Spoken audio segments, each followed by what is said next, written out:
हम चालू कर देते हैं। सभी लोगों से प्रार्थना है कि अपना अपना कैमरा ऑन कर लें और आज के सत्र में हमारे साथ पूरी ऊर्जा के साथ शामिल हों। बड़ा सुखद प्रसंग है कि आज से भगवान जो है अर्जुन के साथ में बात करना प्रारंभ कर रहे हैं। वो ज्ञान जिसके लिए हम इतने समय से प्रतीक्षा कर रहे हैं वो आज से भगवान के श्रीमुख से हम लोग सुनेंगे। तो आइए पहले भगवान कृष्ण के चरणों में प्रार्थना करें। सद्बुद्धि की प्रार्थना, ज्ञान की प्रार्थना और विवेक की प्रार्थना। कमर सीधी करके बैठे, दोनों हाथ गोद में लें। परमात्मा के प्रतीक के रूप में भगवान श्री सूर्य नारायण का ध्यान करें। उगते हुए सूर्य को अपने सामने देखें। दिव्य रोशनी, चेतना का प्रकाश पुंज, ज्ञान के प्रकाश पुंज के रूप में, उत्साह के प्रकाश पुंज के रूप में भगवान श्री सूर्य नारायण हमारे सामने हैं और उनकी दिव्य किरणें हमारे मन, मस्तिष्क और अंतःकरण को पवित्र बना रही है, दिव्य ज्ञान को समझने लायक बना रही है, हमारी चेतना को ऊपर उठा रही है।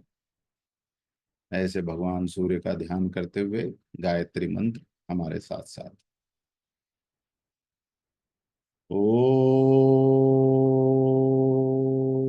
भूर्भुवः स्वः तत्सवितुर्वरेण्यं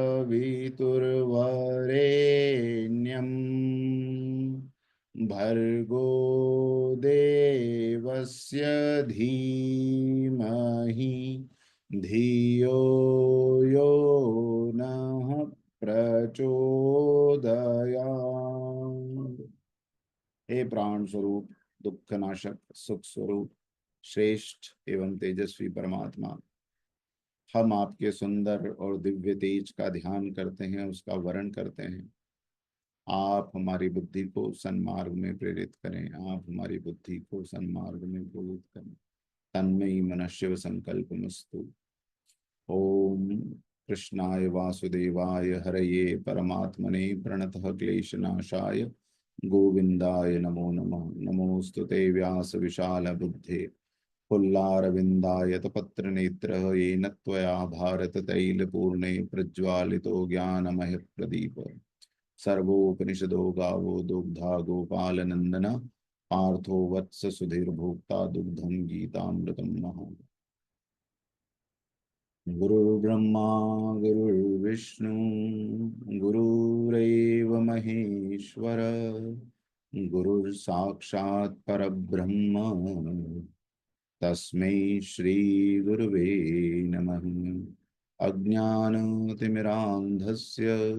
ज्ञानाञ्जनशलाकया चक्षुरोन्मीलितं येन तस्मै श्री गुरुवे नमः। तस्मै श्री गुरुवे नमः।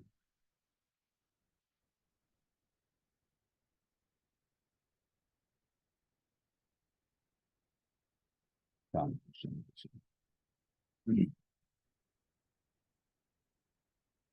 हम्म। तो एक मिनट, सबको अनम्यूट की हम परमिशन दे दें। यस। तो मित्रों, गीता के दूसरे अध्याय में हम सब हैं और दूसरे अध्याय में श्लोक नंबर 10 तक की हमारी यात्रा पूरी हो चुकी है। कॉन्टेक्स्ट सभी को पता है। पहले अध्याय में अर्जुन भगवान के सामने भगवान को एक तरह से आदेश देते हैं कि मेरा रथ दोनों सेनाओं के बीच में ले चलो। दोनों सेनाओं के मध्य में जब ले जाते हैं तो वहां पर वो कौरवों और पांडवों को और उसके बीच में अपने परिजनों को, अपने गुरुजनों को, अपने प्रियजनों को देखकर विचलित हो जाते हैं और इतने ज्यादा विचलित हो जाते हैं कि वो युद्ध न करने के अनेक तर्क देते हैं। और अनेक तर्कों को देने के बाद में अध्याय 2 में फिर जब भगवान उनको ये भी कहते हैं कि किस प्रकार से नपुंसकता की बातें कर रहा है, कायरता की बातें कर रहा है, तुझ में ये शोभा नहीं देती, तेरे अंदर ये कायरता कैसे आ गई। पर उसके बाद भी जो विषाद था अर्जुन का वो इतना गहरा था कि भगवान की इन बातों के बावजूद अर्जुन का जो दुख है वो कम नहीं होता, उनका विषाद कम नहीं होता। और वो भगवान के सामने अपने धनुष बाण रख देते हैं। कहते हैं न योत्स्य, मैं नहीं करूंगा युद्ध, चाहे कुछ भी हो जाए केशव, मुझसे ये युद्ध नहीं होगा। और जब ऐसा हो जाता है तो भगवान अर्जुन को मुस्कुराते हुए कुछ कहते हैं और वहां से फिर आज का आ, हमारी ये श्रृंखला प्रारंभ होगी। श्लोक नंबर 11 से। तो श्लोक नंबर 11 में सबसे पहला वाक्य, श्री भगवान उवाच, श्री भगवान उवाच।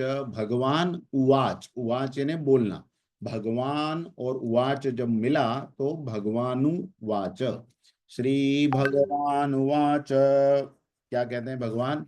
अशोच्यानन्वशोचस्त्वं प्रज्ञावादांश भाषसे। अशोच्यानन्वशोचस्त्वं प्रज्ञावादांश भाषसे। गतासून गतासूंश्च, गतासून गतासूंश्च नानुशोचन्ति पंडिताः, नानुशोचन्ति पंडिताः। हमारे साथ में बोलने का प्रयास करें। श्री भगवान उवाच, अशोच्यानन्वशोचस्त्वं प्रज्ञावादांश भाषसे। गतासून गतासूंश्च नानुशोचन्ति पंडिताः। श्लोक नंबर 12 में भगवान कहते हैं, न त्वेवाहं जातु नासन्, न त्वेवाहं जातु नासन्, न त्वन्नेमे जनाधिपाः। ये जो ब्रैकेट में आया है ये केवल उच्चारण किस तरह से होगा ये बताने के लिए, ये ब्रैकेट के शब्दों का आपको ऐसा बोलना नहीं है, है ना। वो केवल उच्चारण कैसे उसकी बिंदी का उच्चारण होगा उसको बताने के लिए, है ना। न त्वे वाहन जातु ना सन, देखिए ना सम नहीं कहा मैंने, ना सन, क्योंकि न है ना उसके आगे ब्रैकेट में। ना सन न त्वन्ने में जनाधिपाहा। दो जब विसर्ग आते हैं तो ह का उच्चारण होता है वहां पर, ये जो दो बिंदियां पीछे है संस्कृत में इसको विसर्ग कहा जाता है, विसर्ग। तो जनाधिपाहा न चैवं न भविष्याम सर्वे। अब मह ह भी है और फिर सर्वे का स उसके साथ जुड़ जाएगा। न चैव न भविष्यामः सर्वे वयमतः परम्। उसको पूरा कैसे कहेंगे? न त्वेवाहं जातु नासन्, न त्वन्नेमे जनाधिपाः, न चैवं न भविष्यामः सर्वे वयमतः परम्। ऐसा। और एक और ले लेते हैं अगर पूरा हुआ आज। श्लोक नंबर 13, देहिनोऽस्मिन् यथा देहे। ये मंत्र है, इसको बहुत ध्यान से सुनिए। ये बड़ा बड़ा चमत्कारिक मंत्र है, इसका उपयोग मैं बताऊंगा बाद में। श्लोक नंबर 13, देहिनोऽस्मिन् यथा देहे कौमारं यौवनं जरा, तथा देहांतर प्राप्तिर्धीरस्तत्र न मुह्यति। ती छोटा है, मुह्यति, है ना। देहिनोऽस्मिन् यथा देहे कौमारं यौवनं जरा, तथा देहांतर प्राप्तिर्धीरस्तत्र न मुह्यति। श्लोक नंबर 11 इसका अर्थ, श्री भगवान बोले, तुम किससे कह रहे हैं? अर्जुन से कह रहे हैं कि तुमने शोक न करने योग्य लोगों का या वस्तुओं का या का शोक करते हो और विद्वानों जैसी बातें कर रहे हो। अर्जुन को कह रहे हैं कि हे अर्जुन, तुम शोक न करने योग्य, शोक न करने योग्य का तुम शोक करते हो। हाँ, और विद्वानों जैसी बातें करते हो, परंतु जिनके प्राण चले गए हैं उनके लिए, ध्यान से सुनिएगा भगवान क्या कह रहे हैं, जिनके प्राण चले गए हैं उनके लिए और जिनके प्राण नहीं गए हैं उनके लिए पंडित लोग शोक नहीं करते। क्या कह रहे हैं? अर्जुन को समझाते हुए पहले तो हंसते हैं ना, वो अर्जुन कह रहा है कि ये मर जाएंगे, ये मर जाएंगे, तो फिर इनके इनका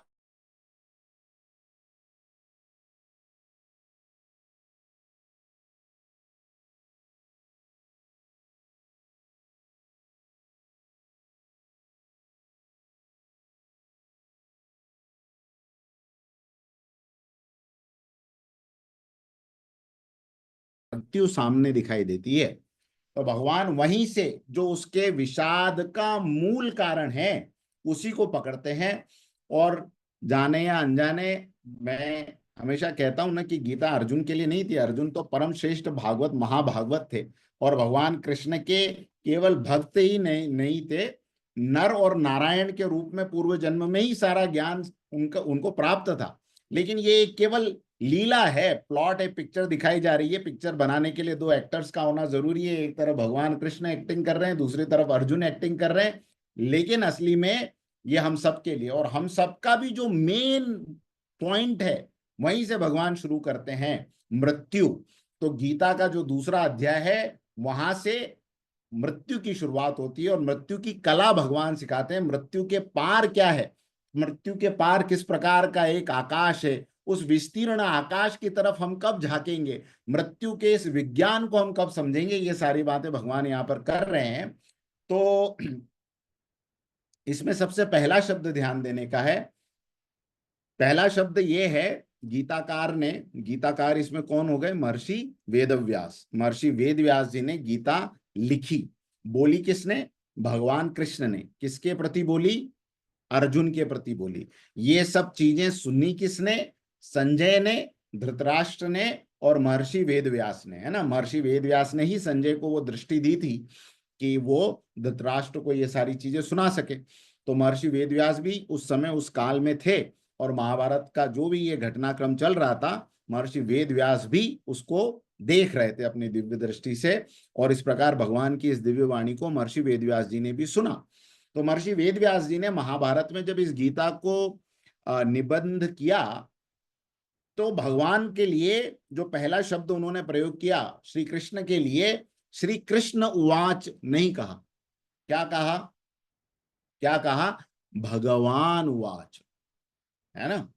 भगवान उवाच शब्द को लिखते ही महर्षि वेदव्यास जी ने, जो कि चारों वेदों के, जिसको विभाजन करता कहते हैं, एक मूल वेद से जिन्होंने चार वेद बनाए, फिर उसके बाद में 18 पुराणों की रचनाएं की, अनेक ग्रंथों की रचनाएं की, स्मृतियों की रचनाएं की, ऐसे जिनको ज्ञान का, जिसको ऐसा कहा जाता है कि सारे विश्व में जो कुछ भी है वो महर्षि वेदव्यास की झूठन है। जो भी ज्ञान अब इस विश्व में है वो केवल और केवल उनका, जो जिसको कहते हैं ना, जो उन्होंने संसार को दे दिया उसी को नए नए तरीके से इन्वेंट और री इन्वेंट किया जा रहा है, ऐसी उनकी बुद्धि थी। इसलिए उनको क्या कहते हैं? भगवान का ज्ञानावतार कहते हैं। महर्षि वेदव्यास कौन है? भगवान के ज्ञानावतार। तो ऐसे महर्षि वेदव्यास जी जब लिखते हैं तो वो श्री कृष्ण उवाच नहीं लिखते। क्यों? क्योंकि वो भगवान को उनके मूल स्वरूप में जानते हैं कि वो कौन है। भगवान कृष्ण साक्षात स्वयं कौन है? नारायण है। अब यहीं से बहुत से प्रश्नों की श्रृंखलाएं शुरू हो जाती है। बहुत से विचारकों ने बहुत तरीके से इस बात को लिया है। कुछ विचारकों ने, अब चूंकि हम स्टडी कर रहे हैं और गीता की हम एज ए स्टूडेंट स्टडी कर रहे हैं, हम गीता की स्टडी राइट नाउ केवल एक भक्त के रूप में नहीं कर रहे हैं। मैंने जितनी गीताएं अलग अलग प्रकार की पढ़ी और जितने लोगों को गीता के ऊपर सुना, उन सबकी एक सम्यक दृष्टि में आपके सामने रखूंगा। उसके बाद में निर्णय कि आप गीता को किस तरह से लें, ये निर्णय आपका होगा। मैं आपके ऊपर अपनी कोई दृष्टि थोपूंगा नहीं। तो विशेष रूप में जब श्री भगवान उवाच कहते हैं, तो जितने भी हमारे भक्ति संप्रदाय के आचार्य हुए, यथा श्रीमद रामानंदाचार्य जी, रामानुजाचार्य जी, माधवाचार्य जी, ये जितने भी महान भक्ति के आचार्य हुए, उन्होंने इसी एक शब्द को, श्री भगवान वाच को, अनेक प्रकार से इसकी व्याख्या की और ये बताया कि जो उस समय द्वापर के उस युग में अर्जुन के सामने खड़े थे, वो कोई साधारण व्यक्ति नहीं थे। इस ब्रह्मांड की जो परम सत्ता है, वो परम सत्ता स्वयं द्वापर युग में आई थी और अर्जुन को उन्होंने ज्ञान दिया, इस धरती पर लीलाएं करी, वृंदावन में उन्होंने जो है अपना जन्म धारण किया, व्रत 84 को पवित्र किया, इसलिए वो स्वयं भगवान हैं। इसकी पुष्टि अनेक ग्रंथों में भी होती है, उसकी डिटेल में हम नहीं जाएंगे, लेकिन मूलतः ये बात भागवत इत्यादि में लिखी हुई है कि श्री कृष्णस्तु भगवान स्वयं जो है श्री कृष्ण है, या श्री कृष्ण स्वयं भगवान है। एक दृष्टि भक्ति के आचार्यों की ये है। एक और दृष्टि है, इसी भारत से कुछ विद्वान, कुछ मनीषी ऐसे भी निकले जिन्होंने कहा कि भगवान जो है कोई व्यक्ति विशेष नहीं है, भगवान एक चेतना है, और वो चेतना जिसको वर्ण करती है वो स्वयं भगवान हो जाता है। इसको ध्यान से समझने की कोशिश कीजिएगा।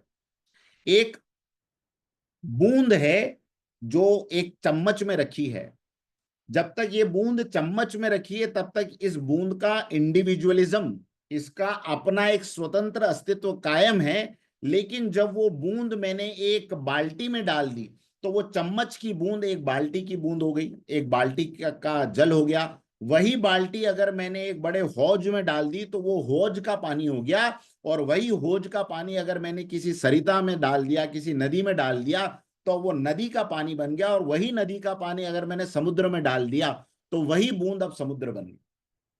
समझने की कोशिश कर रहे हैं? तो हमारी चेतना का स्तर जैसे जैसे पशु की चेतना से उठते उठते एक अवस्था तक आता है 50% की अवस्था में, तब इसी शरीर में हम मनुष्य की चेतना को प्राप्त कर लेते हैं। इसी शरीर में, अथवा तो पैदा हुआ बच्चा अगर उसको कुछ न सिखाया जाए, कुछ न समझाया जाए, उसको एक एक्सपेरिमेंट भी हुआ है इसके ऊपर, आप इसके बारे में कभी पढ़ना। छोटे से बच्चे को बिल्कुल कुछ ना सिखाएं, उसको वैसा ही रहने दें, खुद से नेचुरल ग्रो होने दें, तो वो एक पशु से बिल्कुल अलग नहीं होगा। केवल देखने में अलग होगा, लेकिन अन्यथा वो एक पशु से अलग नहीं होगा, क्योंकि ना भाषा सीखेगा, न आचार विचार व्यवहार सीखेगा, तो वो बिल्कुल इसी मनुष्य शरीर के अंदर पशु होगा। तो अगर उसकी चेतना विकसित हुई तो वो एक मनुष्य समुदाय में रहने लायक एक एंटिटी बनता है। और इसी शरीर में जब चेतना का और विकास होता है तो वही व्यक्ति जो अभी पशु था अब मनुष्य बना, वही चलते चलते चलते इस स्तर पर आता है कि परमात्म चेतना उसके अंदर अवतरित होती है, अथवा तो वो स्वयं परमात्म चेतना से अपने आप को घनीभूत कर लेता है। बूंद पानी में गिरे या पानी के अंदर की बूंद स्वयं हो, अस्तित्व एक ही हो जाता है। तो जानत तुम ही वे जाई, अगर आप परमात्मा को जान लेते तो फिर कुछ और बाकी नहीं रह जाता, आप स्वयं परमात्मा हो जाते।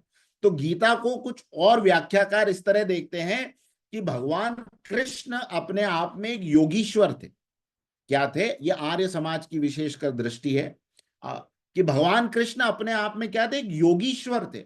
और उन्होंने अपनी चेतना को ब्रह्म चेतना के साथ इतना तादात्म्य में कर लिया था कि जब भगवान कृष्ण बात करते थे तो भगवान कृष्ण के माध्यम से वो परब्रह्म परमात्मा स्वयं बात करता था। और ऐसे अनेकों महापुरुष इस धरती पर हुए हैं जिनके माध्यम से परमात्मा ने स्वयं बात की। और ऐसे अनेकों महापुरुष इस धरती पर होते रहेंगे। सिलसिला कृष्ण पर थमा नहीं है, कृष्ण उस बड़े सिलसिले की एक कड़ी है। वेदों में भी ये घोषणाएं हुई है ना, अयम आत्मा ब्रह्म शिवोहम सच्चिदानंदोहम, ऋषि ये घोषणा करते हैं वेदों में। तो वो परमात्मा उनके मुख से भी बोल रहा है, वही परमात्मा भगवान श्री कृष्ण के मुख से भी बोल रहा है। इसलिए उनके लिए अगर भगवान वाच आया है तो ये गलत नहीं है। आर्य समाज भी इस बात को मानता है, लेकिन वो एक बात कहते हैं कि हमारी दृष्टि में केवल भगवान कृष्ण ही भगवान है। ये हमारी दृष्टि में संकीर्णता होगी।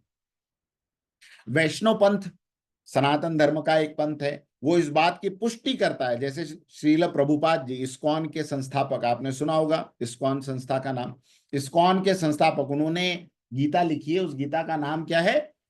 Bhagavad Gita as it is, बड़ा सुंदर नाम है। वो कहते हैं कि जो भगवत गीता में अपना इंटरप्रिटेशन जोड़ते हैं वो दुष्ट हैं, वो पापी हैं, वो भगवान के खिलाफ काम करने वालों में से हैं। नाम नहीं लिया किसी का, लेकिन भगवान के शब्दों में जरा भी फेरबदल प्रभुपाद को पसंद नहीं थी।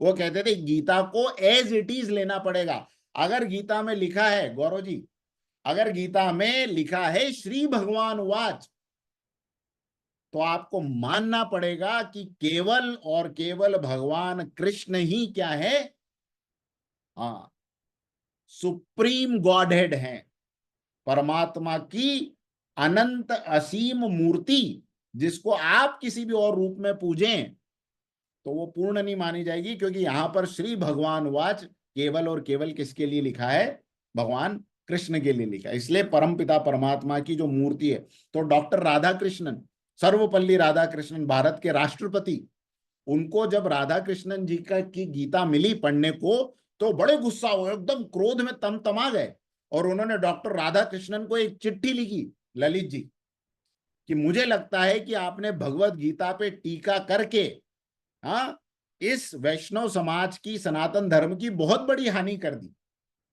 और जिंदगी भर जब जब राधा कृष्णन जी की गीता को कभी उनके सामने कोई कोट कर देता था तो बड़ा तमतमा जाते थे, कहते थे क्या किया उसने।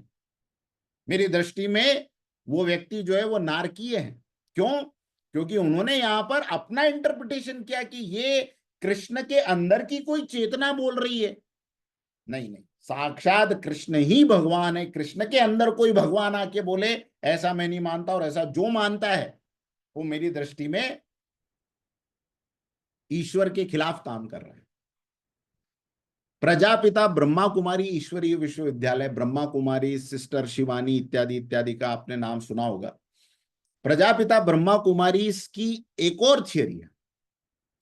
वो किसको मानते हैं? वो निराकार भगवान को मानते हैं। निराकार भगवान को उन्होंने एक नाम दिया है शिव, है ना, शिव। अब देखिए ये सारे संगठन, मैं इनका सबका नाम लेके आपसे बात कर रहा हूं, इन संगठनों की अथॉरिटी, ये सब अपने आप में अपनी अपनी अथॉरिटीज है, और इनके पास इनकी बातों को प्रूव करने के लिए बहुत सारे तर्क हैं। हम इसमें नहीं जा रहे, हम किसी को गलत भी नहीं साबित कर रहे, हम किसी को सही भी नहीं साबित कर रहे हैं। हम अपनी कसौटी पे कुछ चीजों को रखने की कोशिश कर रहे हैं, और एक पर्सपेक्टिव गीता के बारे में क्या बना हुआ है समाज में वो जानने की कोशिश कर रहे हैं। क्योंकि अजय भारत के रिप्रेजेंटेटिव के नाते अगर आप किसी से गीता की चर्चा करें तो आपको गीता के बारे में लोगों की, विश्व समाज की या धार्मिक नेताओं की क्या सोच है वो भी आपको पता होनी चाहिए, केवल इस पर्सपेक्टिव से।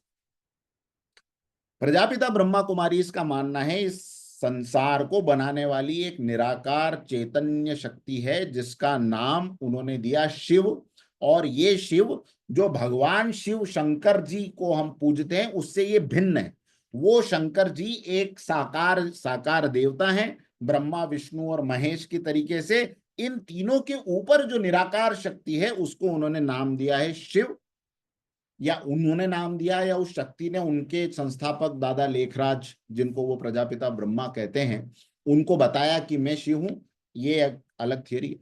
पर उनका ये कहना था कि जिस प्रकार दादा लेखराज जिन्हें इस संस्था के संस्थापक के अंदर वो परमपिता परमात्मा शिव ने प्रवेश किया और उनके मुंह से उन्होंने संसार के अनेक रहस्यों का उद्घाटन किया, उसी प्रकार द्वापर युग में कृष्ण के अंदर भी परमपिता शिव ने प्रवेश करके उनसे गीता बुलवाई। ये एक तीसरा पर्सपेक्टिव है। अगेन वही बात प्रकारांतर से कि कृष्ण योगीश्वर थे, एक बहुत उच्च आत्मा थे, और उनके भीतर भगवान का प्रवेश हुआ। आर्य समाज तो ये भगवान का प्रवेश अंदर होता है बाहर जाता है इस प्रकार की बातें भी नहीं मानता। वो तो कहते हैं भैया वेदों में तो लिखा है कि भगवान सर्वत्र सब जगह एक समान विराजमान है, तो आना जाना ये करना इसमें हम बिलीव नहीं करते। लेकिन ये एक तीसरी थियरी है कि प्रजापिता भगवान कृष्ण के अंदर शिव बाबा का प्रवेश हुआ, और उसी प्रकार अभी कलयुग में प्रजापिता ब्रह्मा यानी दादा लेखराज के अंदर भगवान शिव का प्रवेश हुआ। ये एक तीसरी थियरी। मुख्य रूप से इन तीनों थियरीज को मानने या न मानने से मेरी अपनी सोच ये है कि गीता के सत्य पर कोई आंच नहीं आती, या गीता के सिद्धांत अपने जगह से बिल्कुल डगमगाते नहीं। एक और बड़े गीता के विद्वान इसी समय में एक ब्रह्म ऋषि हम उनको कह सकते हैं, स्वामी अड़गड़ानंद जी महाराज, जिन्होंने एक किताब लिखी यथार्थ गीता। तो वो यथार्थ गीता के अंदर भी इस प्रकार की बात करते हैं कि कृष्ण जो है वो एक महापुरुष थे, एक योगीश्वर थे। पर सवाल ये है कि क्या ब्रह्म को जो पूरी तरह जान लेता है वो ब्रह्म के अलावा कुछ रह जाता है? तो इसका जवाब सभी लोग यही कहते हैं कि जो ब्रह्म को जान लेता है वो ब्रह्म रहता है। केवल शरीर में हमें कोई मनुष्य दिखाई दे तो दिखाई दे, लेकिन उसके भीतर से जो बात करता है वो कौन होता है? वो कौन होता है? वो ब्रह्म होता है। कैसे समझें इस बात को? एक छोटा सा उदाहरण। एक व्यक्ति फुल्ली ड्रंकन हो, है ना, खूब पिया हुआ, खूब पिया है, और घर में जाके धां धूं लड़ाई झगड़े, तो जो नहीं पिए हुए लोग हैं वो उसको क्या बोलते हैं समझाते समझाते, भैया चुप हो जा, चुप हो जा, शांत रहे, ये तू नहीं बोल रहा है, तेरे अंदर से तेरी शराब बोल रही है। अब मुझे बताओ, शराब कभी किसी से कुछ बोल सकती है? शराब तो कुछ नहीं बोल सकती, लेकिन शराब का उस व्यक्ति की चेतना से संपर्क होने के बाद हम ये मान लेते हैं कि इस समय में ये बात नहीं कर रहा है, इस समय में इसके अंदर से वो उसकी जो चेतना चली गई है और जो दूसरी चेतना ने इसके ऊपर जो अपना अधिकार कर लिया है वो बात कर रही है। तो इससे अंतर नहीं पड़ता सत्य में, राइट? इसी प्रकार भगवान कृष्ण भगवान स्वयं है, ये मानकर भी अगर गीता में आप बढ़ेंगे आगे तो भी आप उसी जगह पर पहुंचेंगे जहां पर आप ये मान के कि वो एक महापुरुष थे, एक युग पुरुष थे, एक योगीश्वर थे, और उनके माध्यम से भगवान ने बात की है, ये भी बात मान के आप चल सकते हैं। आगे कुछ कुछ जगहों पे इन दोनों से कौन सी अलग विचारधाराओं के निर्माण हुए हैं वो भी हम आपसे चर्चा करेंगे, लेकिन एक स्टडी के पॉइंट ऑफ व्यू से हम इस समय में ये बात मान के चल रहे हैं कि श्री भगवान वाच का मतलब है वो भगवत सत्ता जो है वो बात कर रही है। किससे बात कर रही है? अर्जुन से। और अर्जुन से बात करते समय भगवान क्या कह रहे हैं? कृष्ण स्वयं भगवान के रूप में यहाँ अर्जुन से कह रहे हैं, अशोच्यानन्व शोचस्त्वम प्रज्ञावादांश भाषसे गतासून गतासुश्च नानुशोचन्ति पंडिता। क्यों? क्योंकि एक तो उसको पूरा सुना, अब समझाने की बारी आई। अब जब समझाने की बारी आई और यहां से गीता का एक तरह से एक ऐसा सिद्धांत विश्व के सामने आया कि वैसे ये सिद्धांत, क्योंकि गीता अपने आप में सब उपनिषदों का सार है, और उपनिषद किसका सार है? वेद का सार है। इसलिए गीता में एक भी बात ऐसी नहीं है जो वेद से बाहर हो, अर्थात ये सारे सत्य कहीं ना कहीं वेदों में और उपनिषदों में आए हुए थे। भगवान ने कोई नए सत्य को इन्वेंट नहीं किया द्वापर युग में, नहीं तो फिर बात ऐसी हो जाएगी कि इसका मतलब वेदों में कुछ छूट गया था तो वेदों को कंप्लीट नहीं कह पाएंगे, उपनिषदों में कुछ छूट गया था तो फिर हम कैसे कहेंगे कि वेद भगवान की साक्षात वाणी अगर वो भी इनकम्प्लीट थी। तो कहीं पे भी आप ये बात, कभी भी आपसे कोई पूछे कि क्या गीता में कुछ ऐसे ओरिजिनल पर्ल्स हैं, तो हम कहेंगे नहीं। भगवान ने केवल उन बातों को जो कि वेदों की विशाल ज्ञान राशि में 1 लाख से भी ज्यादा श्लोक वेदों में हैं, अनेकों उपनिषदों के अंदर अनेकों श्लोक हैं, और पुराणों के अंदर तो अनेकों अनेक श्लोक हैं। सवा सवा लाख श्लोकों का तो आई थिंक केवल महाभारत है, और ऐसे 18 पुराण हैं। तो 18 पुराण, महाभारत, रामायण, फिर कितनी स्मृतियां। हम्म तो ये सब अगर मनुष्य न पढ़ सके तो उनके सार के सार भाग के रूप में गीता को हमारे सामने रखा है। भगवान ने गीता में कोई नई चीज पहली बार दुनिया को नहीं दी, लेकिन सबका सार इकट्ठा करके दुनिया को दे दिया। इसलिए गीता बहुमूल्य है, नंबर 1। और नंबर 2, चूंकि गीता के माध्यम से ज्यादातर लोग सनातन धर्म से पहली बार रूबरू होते हैं, पहली बार परिचित होते हैं। कोई व्यक्ति पूछे कि सनातन धर्म से मेरे को अपनी एक एक पहचान बनानी है तो मैं कौन से ग्रंथ पढ़ूं, तो कोई गंवार से गंवार आदमी भी आज की तारीख में कहेगा भैया एक काम करो, रामायण और गीता को पढ़ो पहले। तो ये दो हमारे एक तरह से प्रतिनिधि ग्रंथ बन गए हैं। इसलिए भी बहुत से लोगों को गीता में जो रहस्य उद्घाटित होते हैं वो बड़े अनोखे जान पड़ते हैं, और मैं आपको आज बताऊंगा कि क्यों इतने अनोखे हैं। क्योंकि ये जो थियरीज हैं वर्ल्ड के सामने इस तरीके से केवल गीता ने रखी। अब यहां से उन थियरीज पे भगवान बात करना शुरू करते हैं। आप सब लोगों से अनुरोध है कि एकदम ध्यान से, बिकॉज अब क्या है, अब यहाँ पर हर प्रकार का मस्तिष्क आपको लगाना पड़ेगा, तब जाके आप इसको ठीक से समझ पाएंगे। यहाँ आपको अपना लॉजिकल माइंड भी लगाना है, यहाँ पर आपको अपना इमोशनल इंटेलेक्ट भी लगाना है, और यहाँ पर आपको एक वर्ल्ड पर्सपेक्टिव भी लगाना है। भगवान ये आपको तीनों चीजें लगाने के लिए कह रहे हैं। क्यों? क्योंकि पंडितों से बात कर रहे हैं, पंडितों जैसे लोग, पंडितों जैसी जो बातें करते हैं उनको भगवान समझाते। अर्जुन उस स्तर पे था कि भगवान उससे बात कर सके। हमें अपने आप से पूछना है कि गीता को समझने के लिए क्या हमारा भी वो स्तर है कि हम अर्जुन को जो ज्ञान भगवान ने दिया वो हम अपने अंदर पचा पाए, जज्ब कर पाए। और इसका उत्तर ये है कि हम वास्तव में उस स्तर पे तो नहीं है, लेकिन एक बात हम में है जो अर्जुन के अंदर भी और हम में भी कॉमन थी, वो थी उस ज्ञान को पाने की प्यास। इसीलिए आज 19 मार्च के दिन रात को 8:30 बजे आप और हम यहाँ इस क्लास में बैठे हैं, जबकि हमारे पास और भी ऑप्शंस थे इस समय को व्यतीत करने के। लेकिन आप हम यहाँ बैठे हैं, ये एक कॉमन सिमिलरिटी है कि जो प्यास अर्जुन के अंदर उस ज्ञान को लेकर थी, उस प्यास का शतांश, सहस्त्रांश हमारे अंदर है।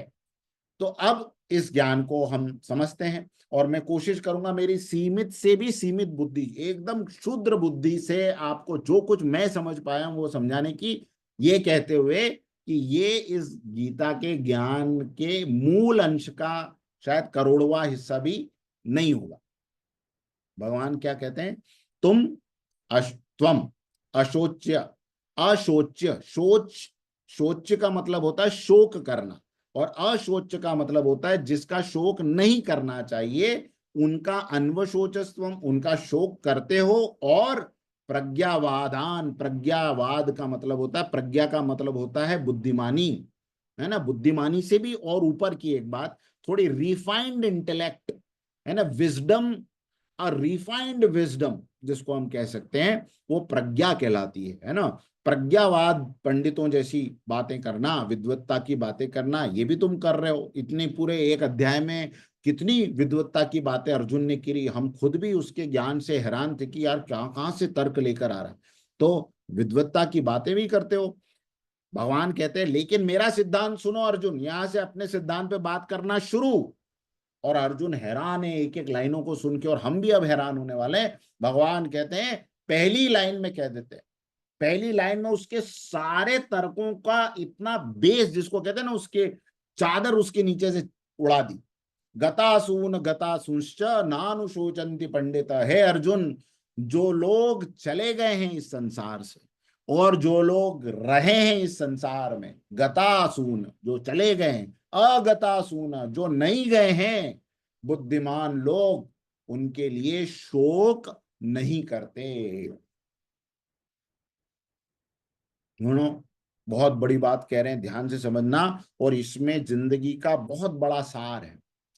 हम सब के जीवन में वो क्षण आए हैं और आएंगे जब कुछ लोग हमारे जीवन में आएंगे और कुछ लोग हमारे जीवन से, हमारे देखते देखते जाएंगे।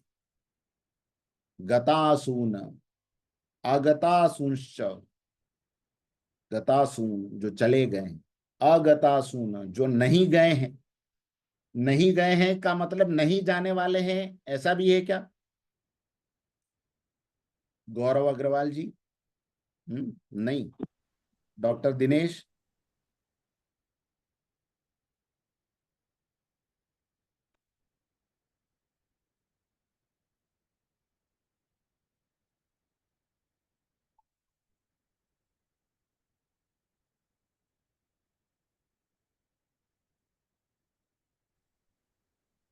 शायद इंटरनेट में कुछ इशू हो रहा है। मेरी आवाज आ रही है?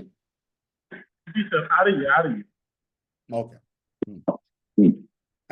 जो चले गए हैं, जो नहीं गए हैं, उनके लिए विद्वान लोग शोक नहीं करते। अब यहां पर जरा ध्यान से अपनी अपनी डायरीज, कॉपी पेन लेके तैयार रहिए, बहुत सी बातें यहां पे समझ में आएगी। पहली बात, सुनील चौधरी जी ने मुझसे एक प्रश्न किया था पिछली बार, मैंने कहा था उसका उत्तर आपको अगली कक्षा में मिलेगा।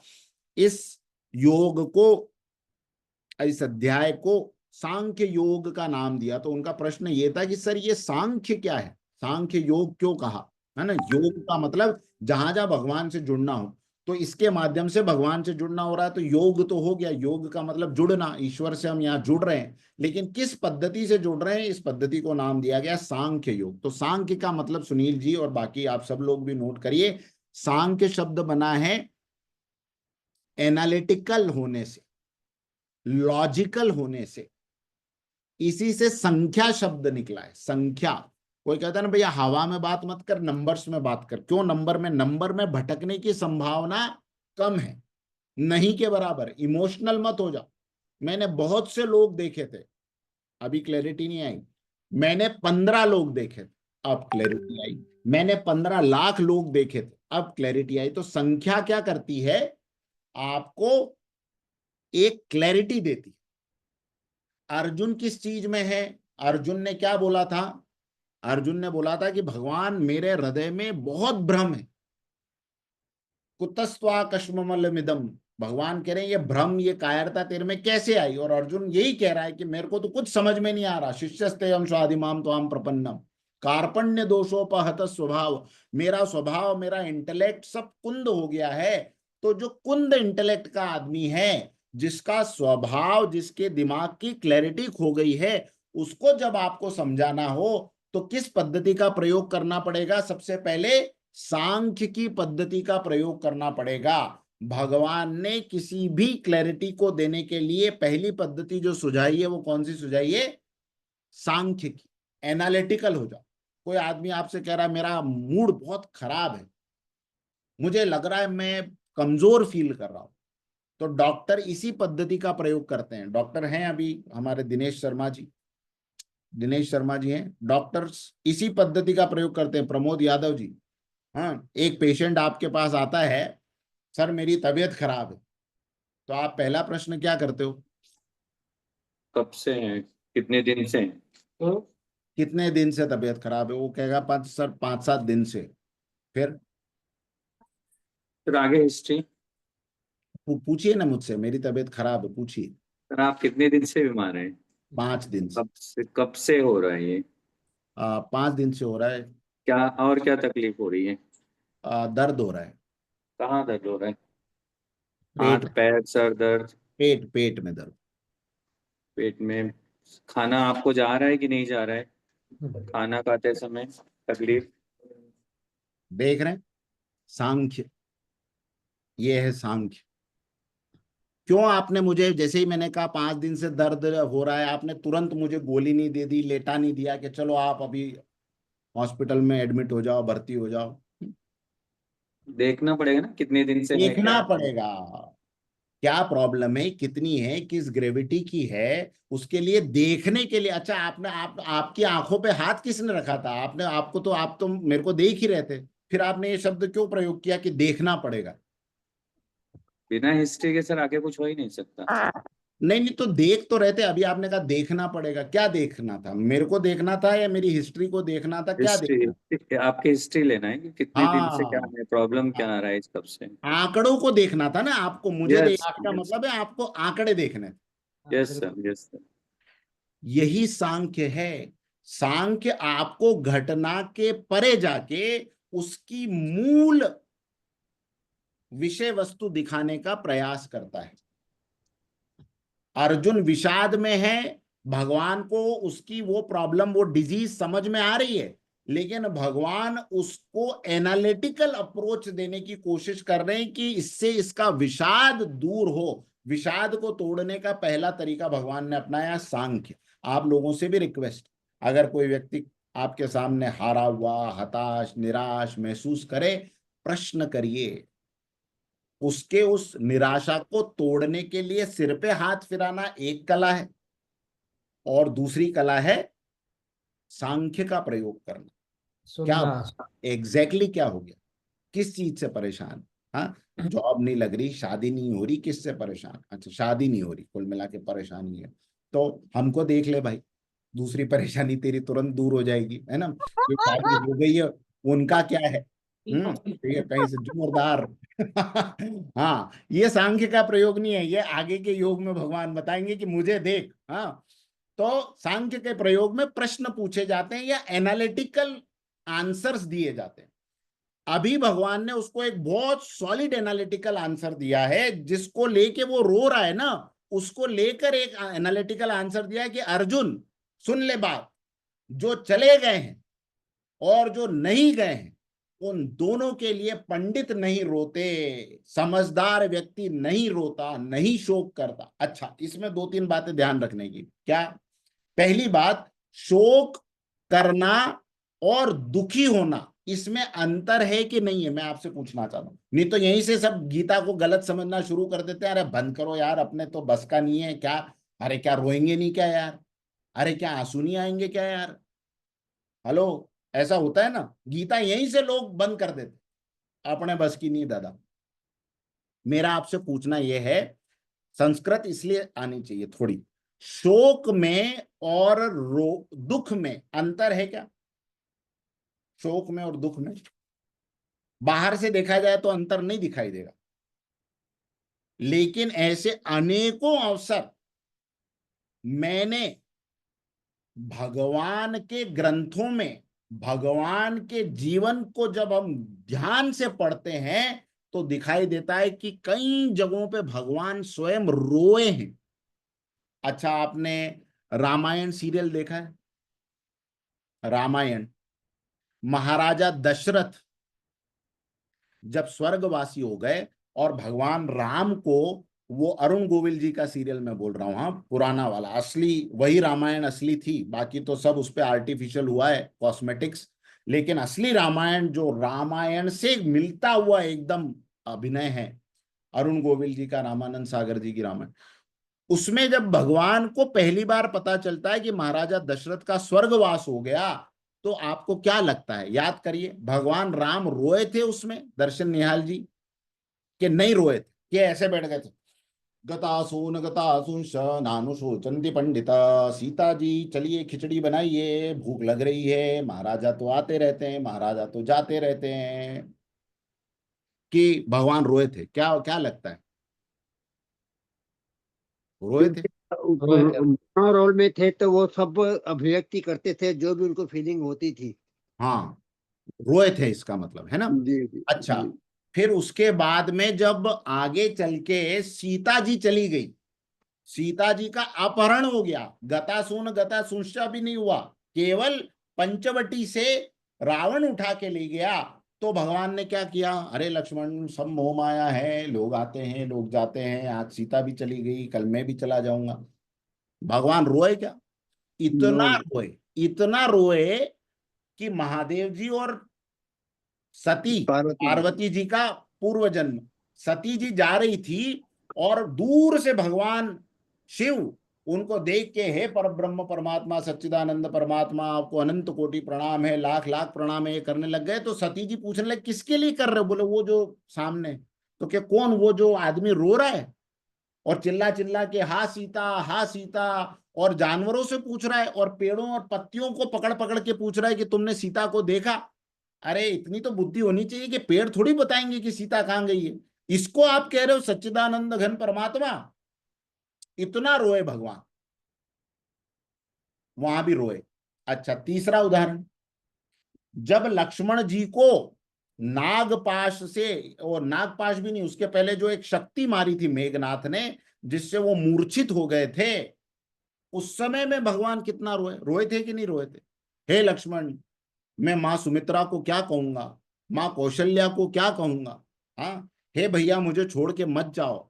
भगवान रोए, रोए कि नहीं रोए? भगवान कृष्णावतार में देवकी जी के सामने रोए कि नहीं रोए? नंद बाबा के सामने रोए कि नहीं रोए? गोपियों के सामने भगवान रोए कि नहीं रोए? द्रवित, हर जगह भगवान द्रवित हुए, हर जगह।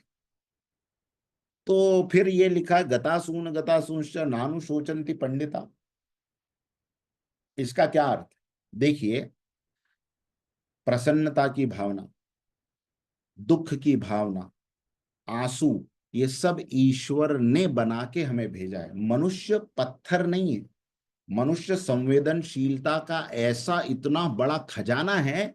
कुछ मनुष्य केवल अपने लिए रोते हैं, कुछ केवल अपने परिवार के लिए रोते हैं, कुछ अपने कुटुंब के लिए रोते हैं, कुछ इस देश के लिए रोते हैं, कुछ इस विश्व के लिए रोते हैं, और कुछ इस विश्व के प्रत्येक प्राणी के लिए रोते हैं। संवेदनशीलता की पहली निशानी है दुखी होना। लेकिन शोक का मतलब क्या है? शोक एक ऐसी स्थिति है जहां आपकी बुद्धि के ऊपर एक पर्दा छा गया है, अब उससे बाहर आप निकल ही नहीं सकते। ये स्थिति को कहा जाता है शोक की स्थिति। समझ में आई आपको बात? हमारे प्रियजन के जाने पर, अरे प्रियजन छोड़िए, अनजान के जाने पर भी लोगों की आंखों से आंसू आ जाते हैं। पिक्चर देखते हैं, कोई अपना ऐसा सीन आ जाता है तो आंखों में आंसू आ जाते हैं। इस स्थिति को भगवान गलत नहीं कह रहे। भगवान की गीता को समझने का मतलब है संवेदनशीलता की सीमा को पार करते हुए आगे बढ़ना है, असंवेदनशील हो जाना नहीं है। भगवान कहते हैं कि वो शोक कोई काम का नहीं है जो कि तुम्हारी स्थिति को ऐसा नीचे गिरा दे कि उससे तुम उभर नहीं सकते। भगवान अपने आसपास भी देख रहे हैं और अपना जीवन जी के दिखा रहे हैं। दशरथ जी जब गए बहुत रोए, लेकिन उससे उभरे, उससे बाहर आए। हाँ?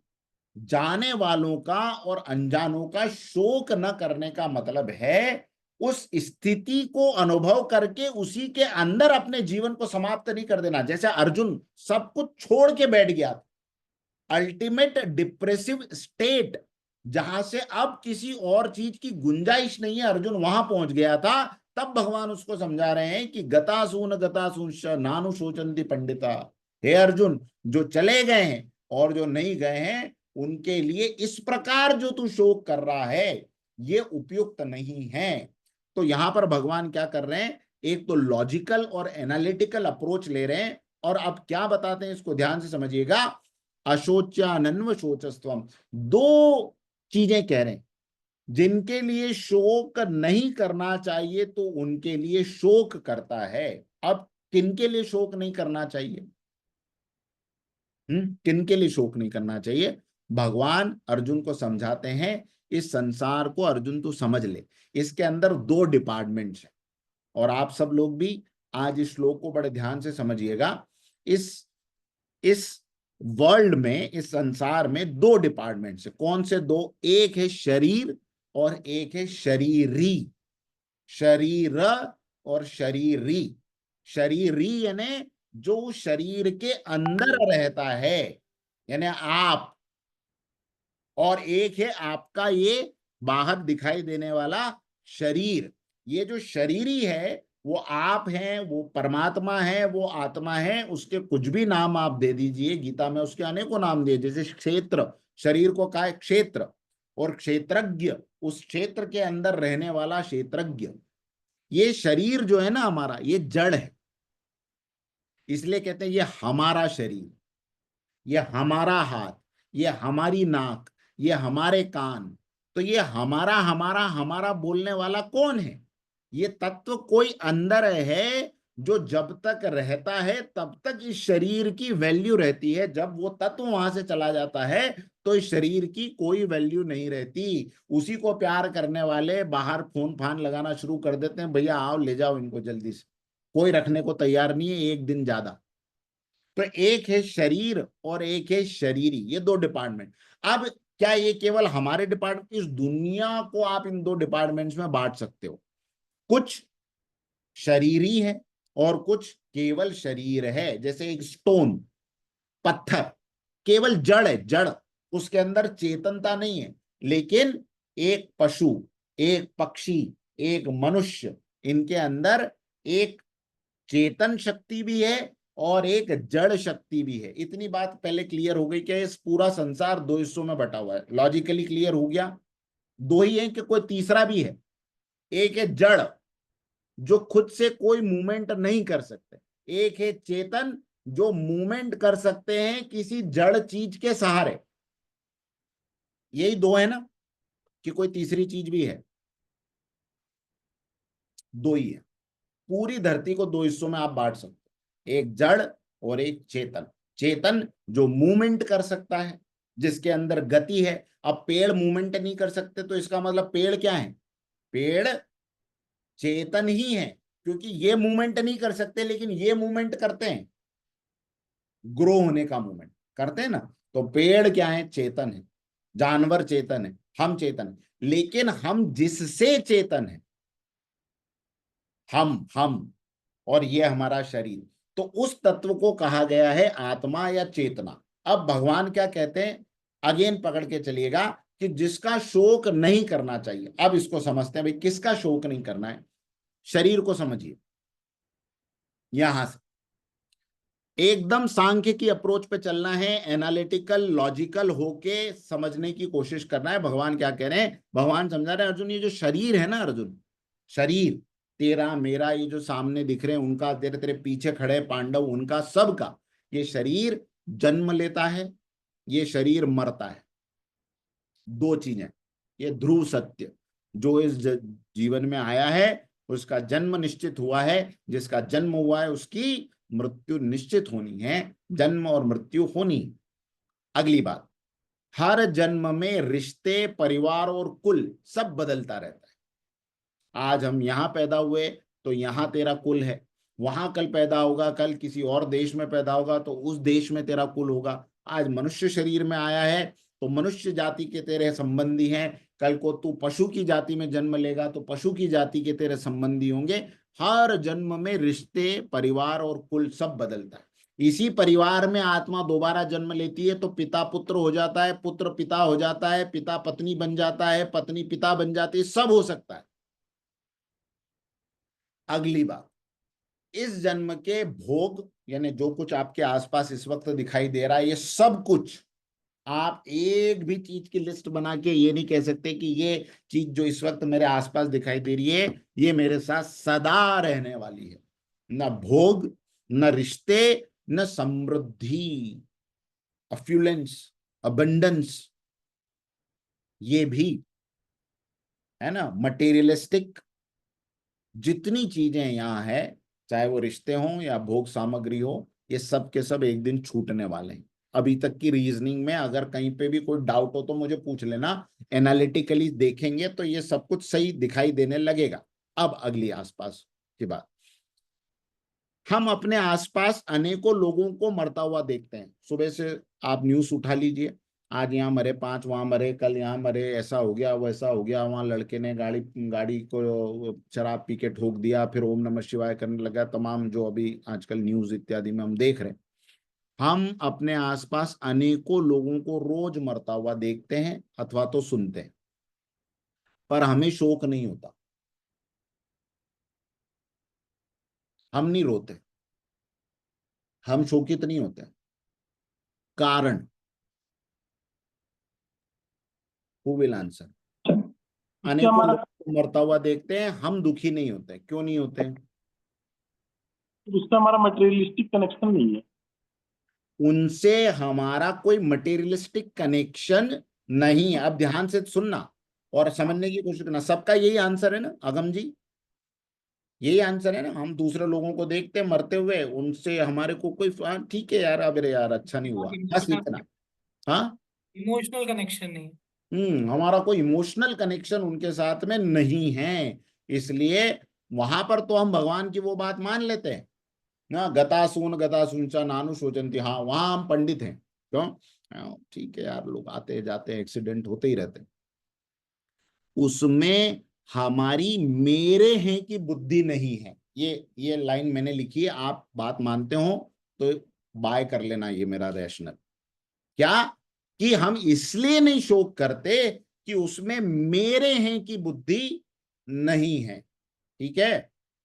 हर दिन हम लोगों को बहुत प्रॉफिट होता हुआ भी देखते हैं, बहुत लाभ हो गया, इसको करोड़ों डॉलर मिल गए, इसका ये यूनिकॉर्न बन गया, ये ऐसा हो गया। विदेशों में अपन अरबपतियों को रोज बनता बिगड़ता देखते हैं, बनता हुआ भी देखते हैं, लाभ होता हुआ भी देखते हैं, तो भी हमें खुशी नहीं होती, न शोक होता है न खुशी होती है। हानि होने पर शोक नहीं होता, लाभ होता हुआ देखने पर दूसरों को खुशी नहीं होती। क्यों नहीं होती? वही कारण, कारण एक ही है, ध्यान रखिएगा, मेरे हैं की बुद्धि का न होना। बस आप पकड़ते चलोगे ना तो आपके दिमाग में वो सारी चीजें आती चली जाएगी जो कि भगवान बताना चाहते हैं।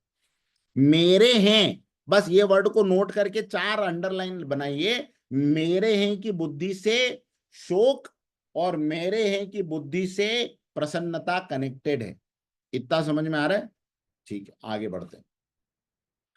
हमारे घर परिवार या शरीर की हानि या लाभ होने पर, अभी अभी अभी अभी अपन ने देखा दूसरों की हानि लाभ होने पर हमें कुछ फर्क नहीं पड़ता क्योंकि वहां मेरी बुद्धि नहीं है। लेकिन अगर मेरी हानि हो, मेरे शरीर की, मेरे परिवार की हानि हो, मेरे घर की हानि हो, अभी फोन आ जाए कि आपके वो चले गए, सब छोड़ के फटाफट भागना दौड़ना शुरू घर में। क्यों? हमारे, अब क्या हो रहा है, ये हमें सुखी या दुखी कर देते हैं। Yes, agree. अब अगला प्रश्न पूछिए, सांख्य में चल रहे हैं। क्या हो कि अगर हमारी याददाश्त चली जाए, मेरे घर के लोग सब मेरे आसपास हैं, मेरी मम्मी है पापा हैं, 1 मिनट के लिए मैं भूल गया कि ये मेरी मम्मी है, मेरी एक्सीडेंट हो गई और मेरा याददाश्त चली गई, मेरी याददाश्त, अब मुझे नहीं पता ये मेरी मम्मी है और ये मेरे पापा हैं, तो क्या उनके जाने पे मुझे दुख होगा? मैं पूछ रहा हूं आपसे, क्या लगता है? नहीं होगा सर। पक्का? मेरे हैं तो भी नहीं जब होगा? जब हमको स्मृति में ही नहीं है तो फिर कहाँ से याद होगा। हाँ, तो हमें हमारे होने के बावजूद हमारेपन का एहसास किस एक चीज से होता है? लिखिए, लिखिए अपनी अपनी कॉपी में, मेरे, ये लोग मेरे हैं, इस बात का एहसास करवाने वाली कौन सी चीज है जो आप ही के पास है? वो है स्मृति। आपकी अपनी स्मृति, आपकी अपनी याददाश्त, आपका अपने मन का रिकॉर्ड। इससे अभी तक मैंने प्रूव किया आपको कि बाहर के लोगों से सुख और दुख नहीं होता क्योंकि वो मेरे नहीं, अपने से होता था।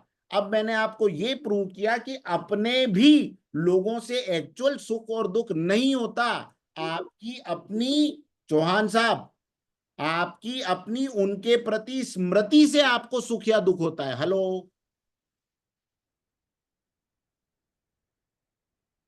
क्या इतनी बात आपको एकदम क्लियर हो गई? बिल्कुल सर। संदीप जी, क्या ये बात आपको क्लियर हुई कि हमारी स्मृति में सुख और दुख है, सामने नहीं है? क्लियर? अगर याददाश्त चली जाए तो हमारे सामने हमारे पिताजी बैठे हैं और वो पल पल शरीर छूट रहा है, हम बड़े आश्चर्य से देखेंगे केवल, अरे यार, और ये कहेंगे कौन है ये, क्या हो गया इनको? लेकिन तुरंत अगर पता चल जाए, याददाश्त आ जाए, तो हो 1 मिनट में छाती हाँ? फट जाए। This is this is what Bhagwan Krishna is talking to Arjuna. ध्यान से देखिएगा, अगर हमारी याददाश्त चली जाए तो फिर सुख और दुख के नाते तुरंत बदल जाते हैं। तो हमारा संबंध केवल किस पे टिका हुआ है? मन की यादों पे टिका हुआ है, मन की यादों पे। और ये मन की यादें ही तो शाश्वत नहीं है। क्यों?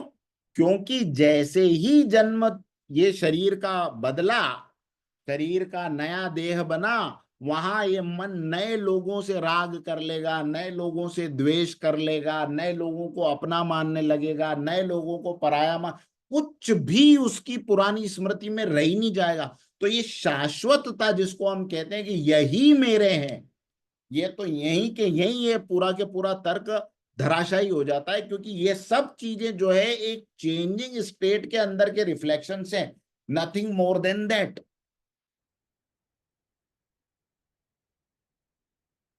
मेरा मन और उसके अंदर की स्मृतियां अगर चेंज हो जाए तो मैं 1 मिनट में जिनको मैं अभी तक जान छिटकने के लिए तैयार था उनको पूछ लूंगा कि भैया आप कौन और कहां से आए हो और यहाँ कब तक रहने वाले हो मेरे घर में।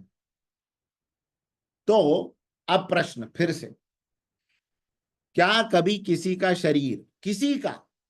शरीर, रिश्ते, धन या वैभव सदा टिक पाए हैं? Answer is we all no.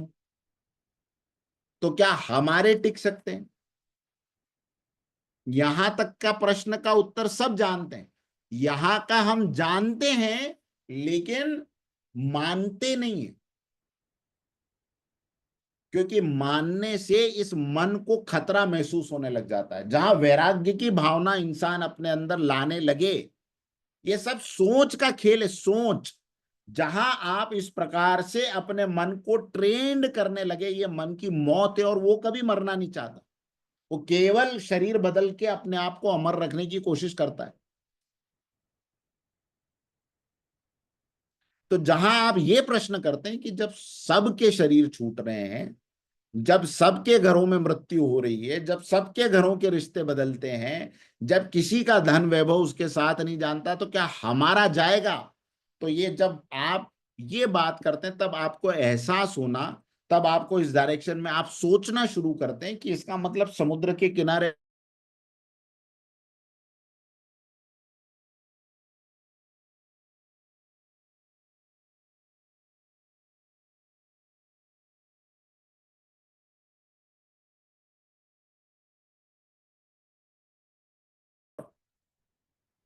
Sand house, रेत के घर बने, हवा में सतरंगी बुलबुले कितने अच्छे लगते हैं, लेकिन कितनी देर तक, जब तक फूटे नहीं। पता है फूटेगा, और कब फूटेगा ये भी हम नहीं कह सकते। जीवन इतना ज्यादा क्षण भंगुर है कि वहां से लहर आती है तो हमें पता है कि अब कितनी देर में टकराएगी, लेकिन हमारे जीवन का क्या कह सकते।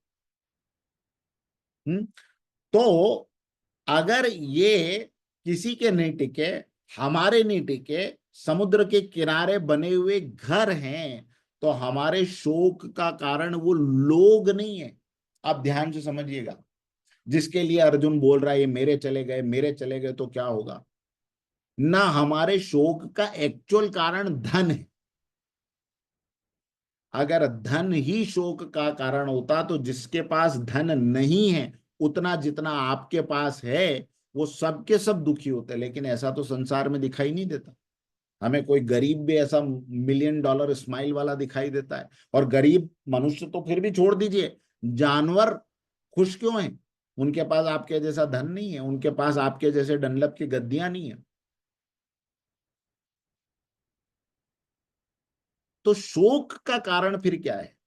जब लोग शोक का कारण नहीं है, धन शोक का कारण नहीं है, सुख शोक का कारण नहीं है, तो शोक का कारण क्या है? इसको समझिए, ये लिखिए।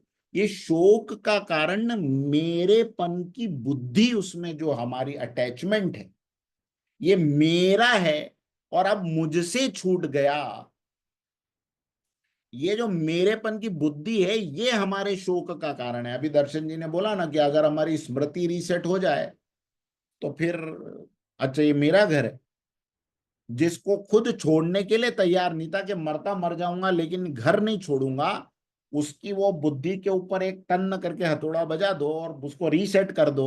वो कहेगा अच्छा यहाँ क्यों लाए हो आप मुझे? तो कहेगा ये आपका घर है, मेरा घर है? कब हुआ मेरा? मेरेपन की उसकी बुद्धि।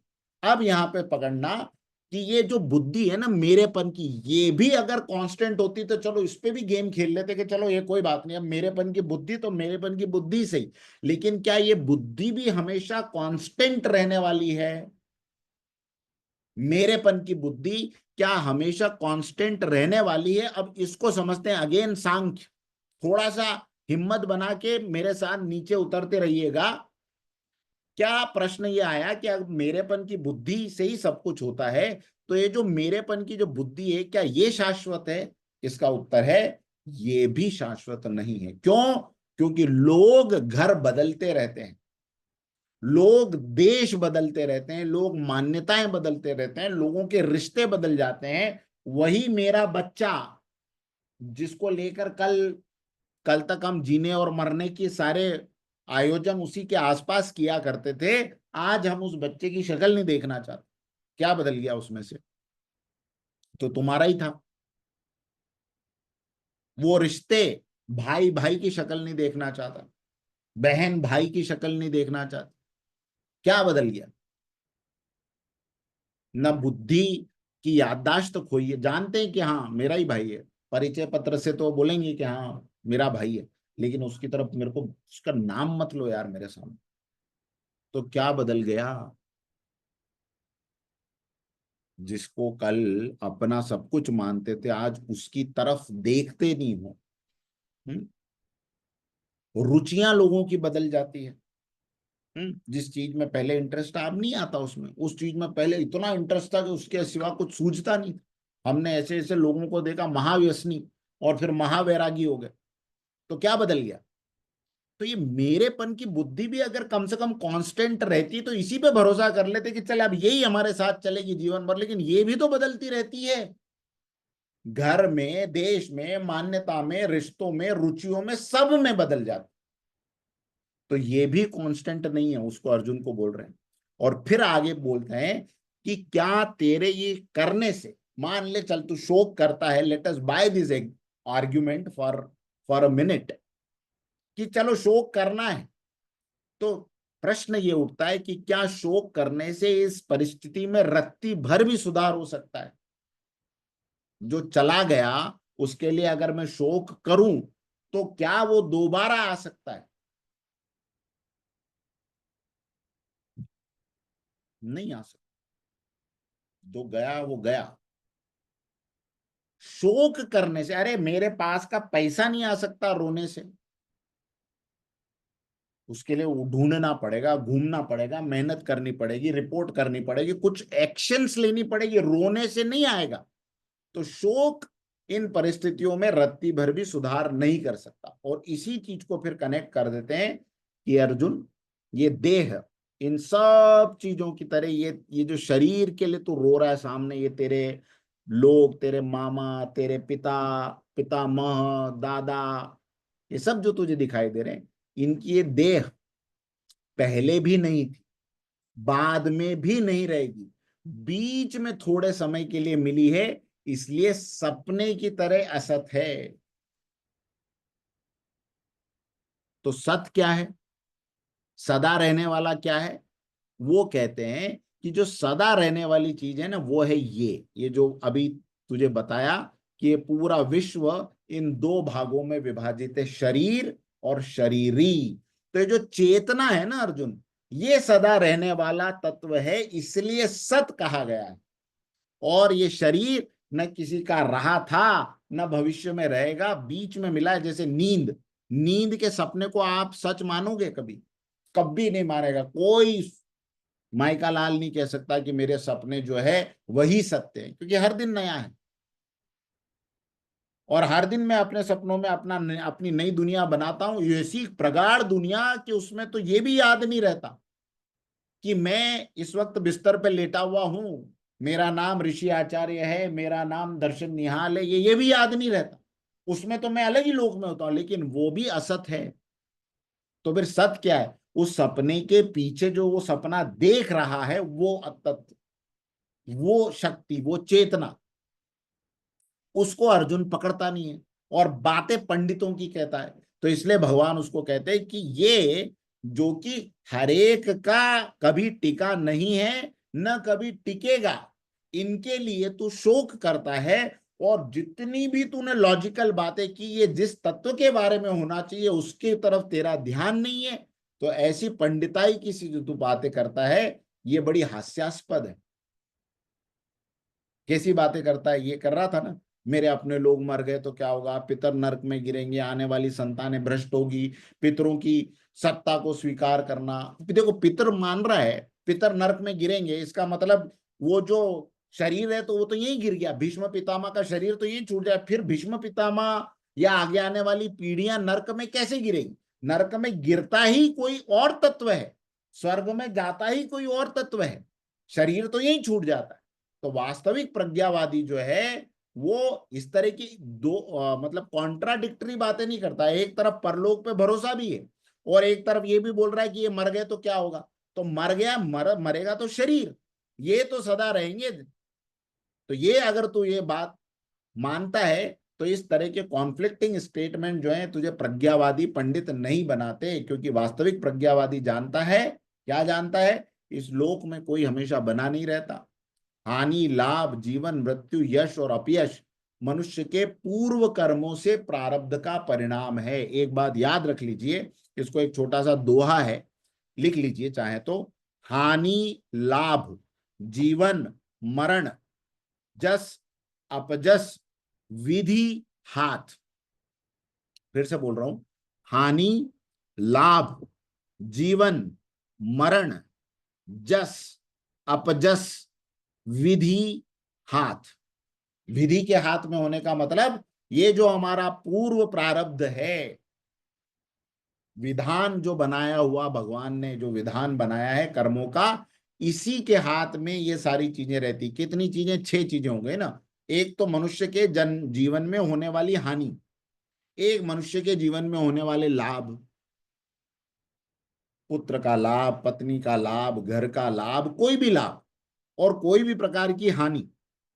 फिर जीवन और उसका मृत्यु, और आपको मिलने वाला यश और आपको मिलने वाला अपयश, ये मनुष्य के पूर्व जन्म के कर्म का परिणाम है जो वो इस समय भोग रहा है। एक फसल उगी थी, इस जन्म में काटने के लिए आया है।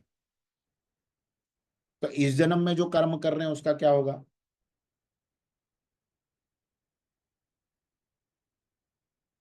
आगे तो फिर घटनाएं और लोग केवल उन्हें पूरा करने में, ये जो काल नाम के देवता हैं, ये जो टाइम नाम के तत्व हैं, उनके साधन हैं। अब हमें हानि होनी है, हमें लाभ होना है, किसके हाथ से होगा? सीधे अचानक से कोई सिर पे बिजली गिर जाएगी और हानि हो जाएगी, लाभ हो जाएगा, ऐसा तो नहीं होगा। Rarest of the rare case में किसी पे गिर भी जाती। लेकिन हानि और लाभ, जीवन, मृत्यु, यश, अपयश, ये लोगों से, घटनाओं से ही हमें प्राप्त होते हैं। लेकिन मनुष्य क्या समझता है कि इस व्यक्ति के कारण मुझे लाभ हुआ है, इस व्यक्ति के कारण मुझे हानि हुई है, इस व्यक्ति के कारण मृत्यु हुई है, इस व्यक्ति की वजह से किसी का जन्म हुआ है। ये सारी घटनाएं हमारे अपने प्रारब्ध का परिणाम है। केवल लोग उनको पूरा करने के लिए हमारे सामने आते हैं, और वो संयोग हो जाने पर वो वहां से चले भी जाते। इसलिए हर घटना का आरंभ और हर घटना का अंत, जीवन की कोई घटना एक जैसी कभी भी नहीं रही। जीवन की कोई संवेदना भी एक जैसी कभी नहीं रही। घटनाएं तो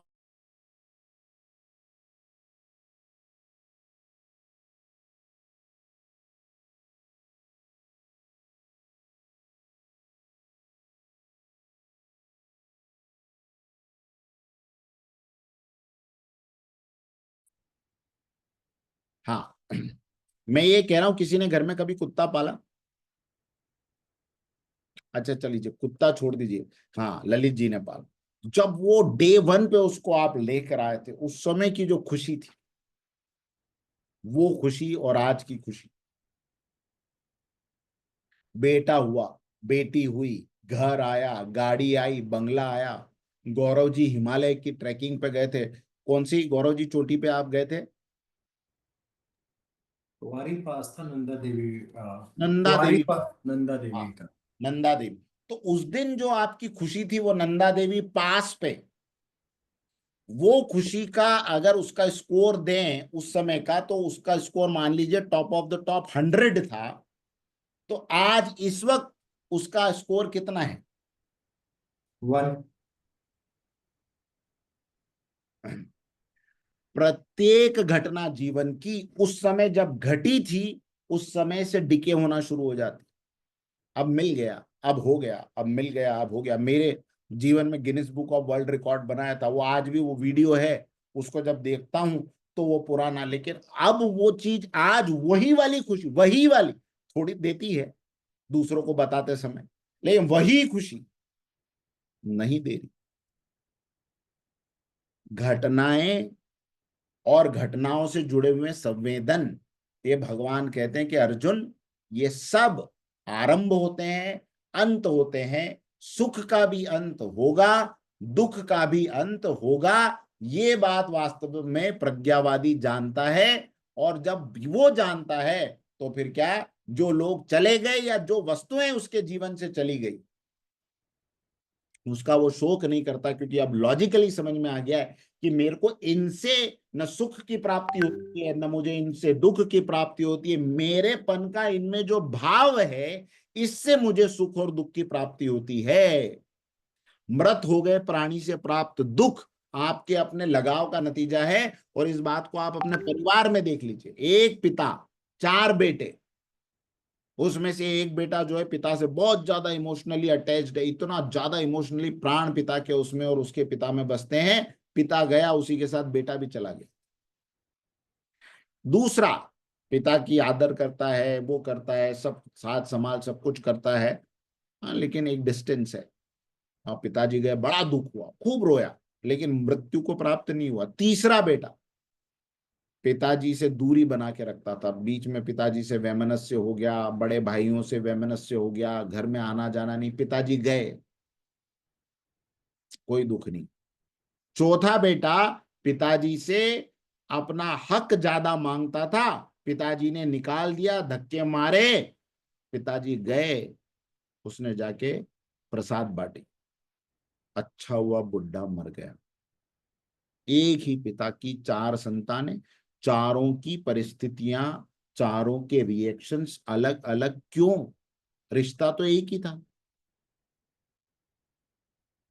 हमारा उनसे कैसा लगाव है, इसका नतीजा है हम उस व्यक्ति से कितना दुख, उस घटना से कितना दुख और उस घटना से कितना सुख प्राप्त करेंगे।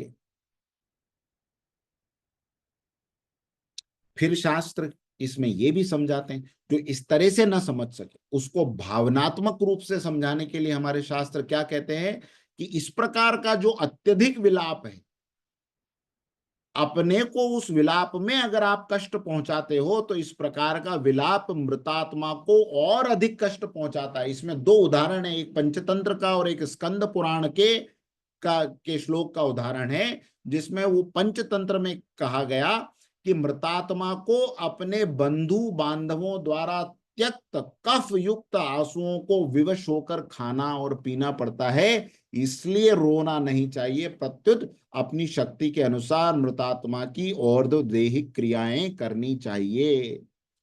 क्या कह रहे हैं? स्कंद पुराण 48वें अध्याय का 42वां श्लोक, मृतात्मा के बंधु बांधव भूलकर जिन आंसुओं का त्याग करते हैं, उन आंसुओं को मृतात्मा परलोक में पीता है।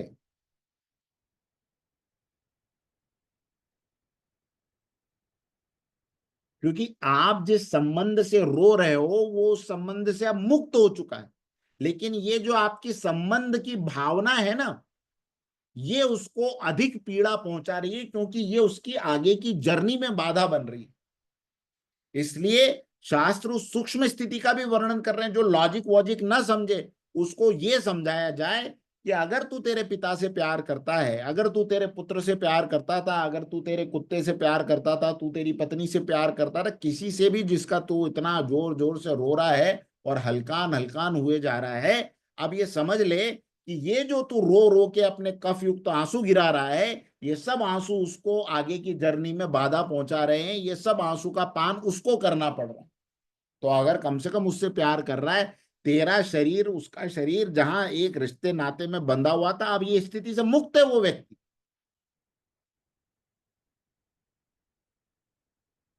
तो उसको आगे की यात्रा करने दे। तो फिर भगवान क्या कह रहे हैं, आखिरी बात, हे अर्जुन, जो चले गए हैं उनका शोक नहीं, और जो हैं उनके लिए भी चिंता नहीं करनी। क्यों? क्योंकि मैंने तुझे सिद्धांत बता दिया, हानि लाभ, जीवन मरण, यश अपयश, विधि हार, ये उनके प्रारब्ध का नतीजा है कि आज तेरे सामने भीष्म पितामह खड़े हुए हैं और तेरे ही बाणों से मरेंगे। ये उनके कर्मों का, उनके प्रारब्ध का नतीजा है कि दुर्योधन की जंघा को भीम अपनी गदा से तोड़ेगा। ये प्रारब्ध है। तू और मैं केवल निमित्त हैं, घटनाओं के, परिस्थितियों के हम निमित्त हैं। तो जो हैं भी, उनके जीवन में भी यश, अपयश, हानि, लाभ उनके कर्मों से उनको प्राप्त होगा। तो हमें क्या करना है? हमें फिर बेपरवाह भी नहीं हो जाना। भगवान क्या कहते हैं? बेपरवाह भी नहीं हो जाना। क्या करना है? केवल उनका मैनेजमेंट करना है, वरी नहीं, प्लानिंग करना है। इस श्लोक का कोई ये अर्थ न लगा ले कि फिर जब अब सब विधि हाथ है, यानी उनके ही कर्मों से उनको मिलेगा, तो फिर हमें क्या चिंता करने की जरूरत। तो फिर आप भी अपने कर्मों के खेत में अपने बीज नहीं बो रहे हो। आपको जो दायित्व मिले हैं, उन दायित्वों का पालन इस बुद्धि से करना है कि ये सब मुझे परमात्मा के द्वारा मिला हुआ रोल है। इस रोल को मैं अपनी बुद्धि से अच्छी तरह प्ले करने की कोशिश करूं। ये मेरे हाथ में है, best of the best role करना। दर्शकों पे उसका एक्शन क्या होगा, रिएक्शन क्या होगा, किसको अच्छी लगेगी, किसको अच्छी नहीं लगेगी, ये मेरे हाथ में नहीं है। यश, अपयश, विधि हाथ, ये वो प्रारब्ध का नतीजा है जो कुछ होगा। तो आज इतना ही लेते हैं। बहुत इंपॉर्टेंट बातें आज के इस गीता के पहले ही अध्याय, पहले ही श्लोक की पहली लाइन में, हाँ, जहां भगवान ये कहते हैं कि गतासूंश्च नानु शोचंति पंडित। हे अर्जुन, ये जो पंडित लोग हैं, ये जो ज्ञानी लोग हैं, वो ये बात जानते हैं कि इनका जाना, किसी का हमारे जीवन में आना, किसी का हमारे जीवन से जाना, ये सब हमारे उन पूर्व कर्मों का नतीजा है जो हमने पूर्व में किए थे, और अब हमारे सामने किसी घटना या परिस्थिति के वश वो आ रहे हैं। जो मनुष्य अपनी सांस जितनी लिखवा कर लाया है उतनी ही पूरी करेगा। न राई बढ़े न तिल घटे, न उसमें एक राई की बढ़ोतरी हो सकती है, न एक तिल बराबर भी उसके अंदर कटौतरी हो सकती है उसके अंदर। और हम देखते ही हैं, ऐसे ऐसे कई बार वीडियो देखने को आते हैं कि पूरी की पूरी कार सिर पे से निकल गई, ट्रेन इधर से उधर हो गई, लेकिन वो ट्रेन की पटरी के बीच में भी जी गया। और कोई ऐसा है बैठे ठाले बैठा हुआ है, सिर के ऊपर पंखा गिर गया तो मर गया। अब ये घटनाओं के आप कहां से इन संयोगों को डिफाइन करेंगे? इन संयोगों का केवल और केवल एक ही लॉजिकल आंसर है, क्या? प्रारब्ध। तो प्रारब्ध को समझ के अपना बेस्ट ऑफ द बेस्ट इस जीवन में देना, ये हमारे हाथ में है। ठीक है, तो आज गीता के सत्र को यही हम समाप्त करते हैं। कोई प्रश्न या आपके रिफ्लेक्शन हो आज के इस श्लोक को लेकर तो हम ले सकते हैं, और उसके बाद में शांति पाठ करेंगे।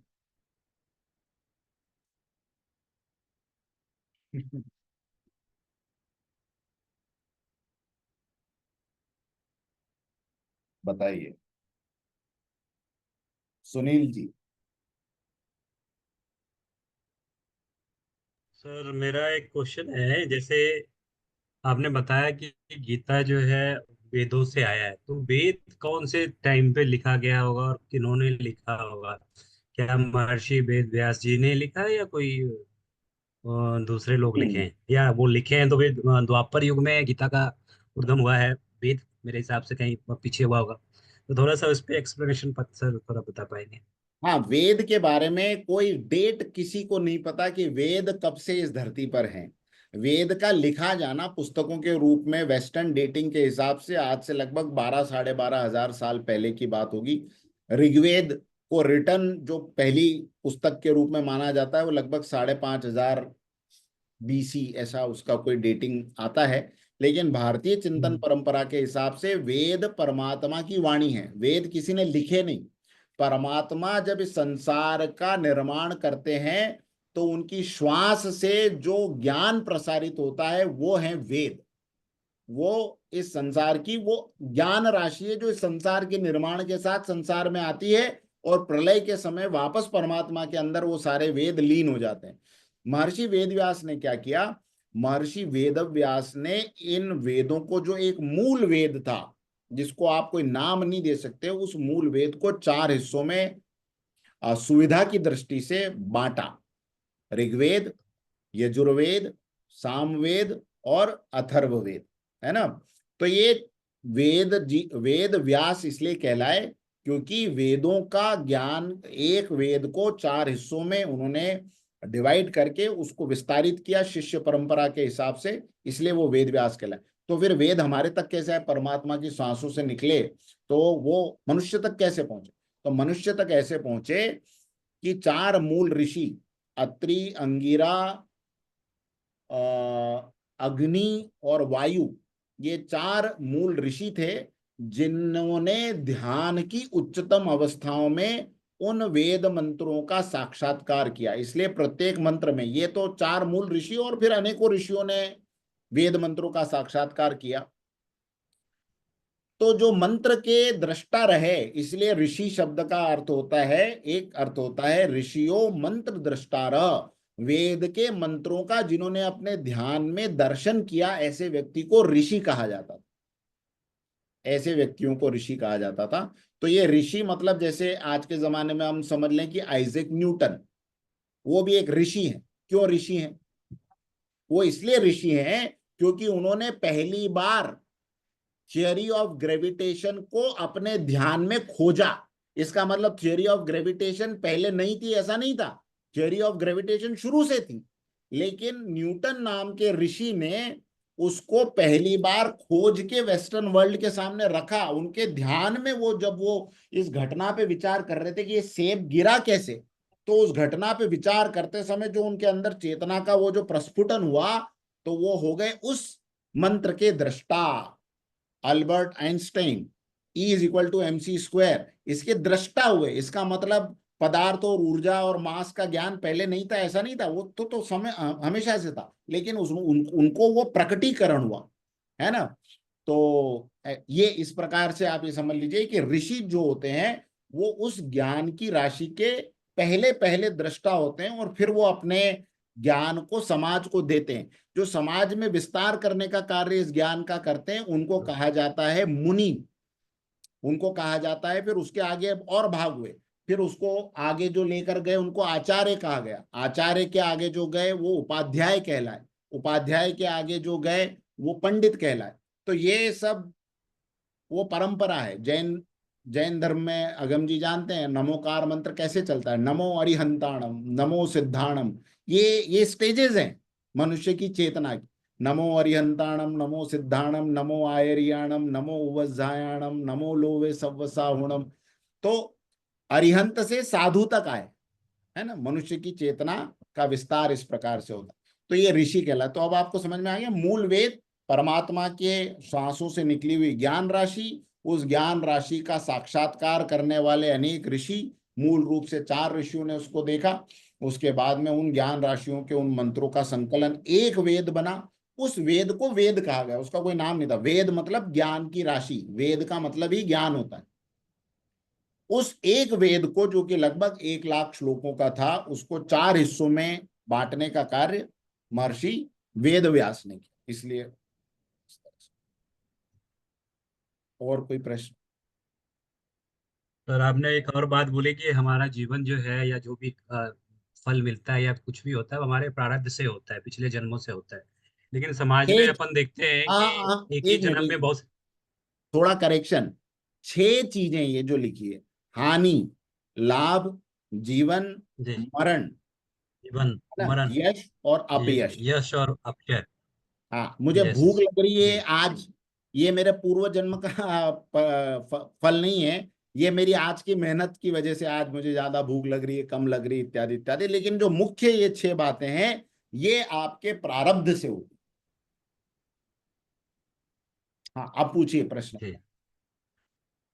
तो मैं देखता हूँ या समाज में ऐसा दिखता है कि इंस्टेंट ही रिजल्ट मिल जाते हैं। कोई गलत काम किया है तो तुरंत ही रिजल्ट मिल जाता है, मतलब 2 साल 3 साल में ही आ जाता है। पिछले जन्म की तो बात बहुत लंबी हो जाती है। तो उस पे क्या बताएंगे सर? देखिए, बहुत चीजों के कर्म के परिणाम इंस्टेंट होते हैं, कुछ कर्मों के परिणाम इंस्टेंट भी होते हैं और दूरगामी भी होते हैं, और कुछ के परिणाम केवल दूरगामी होते हैं।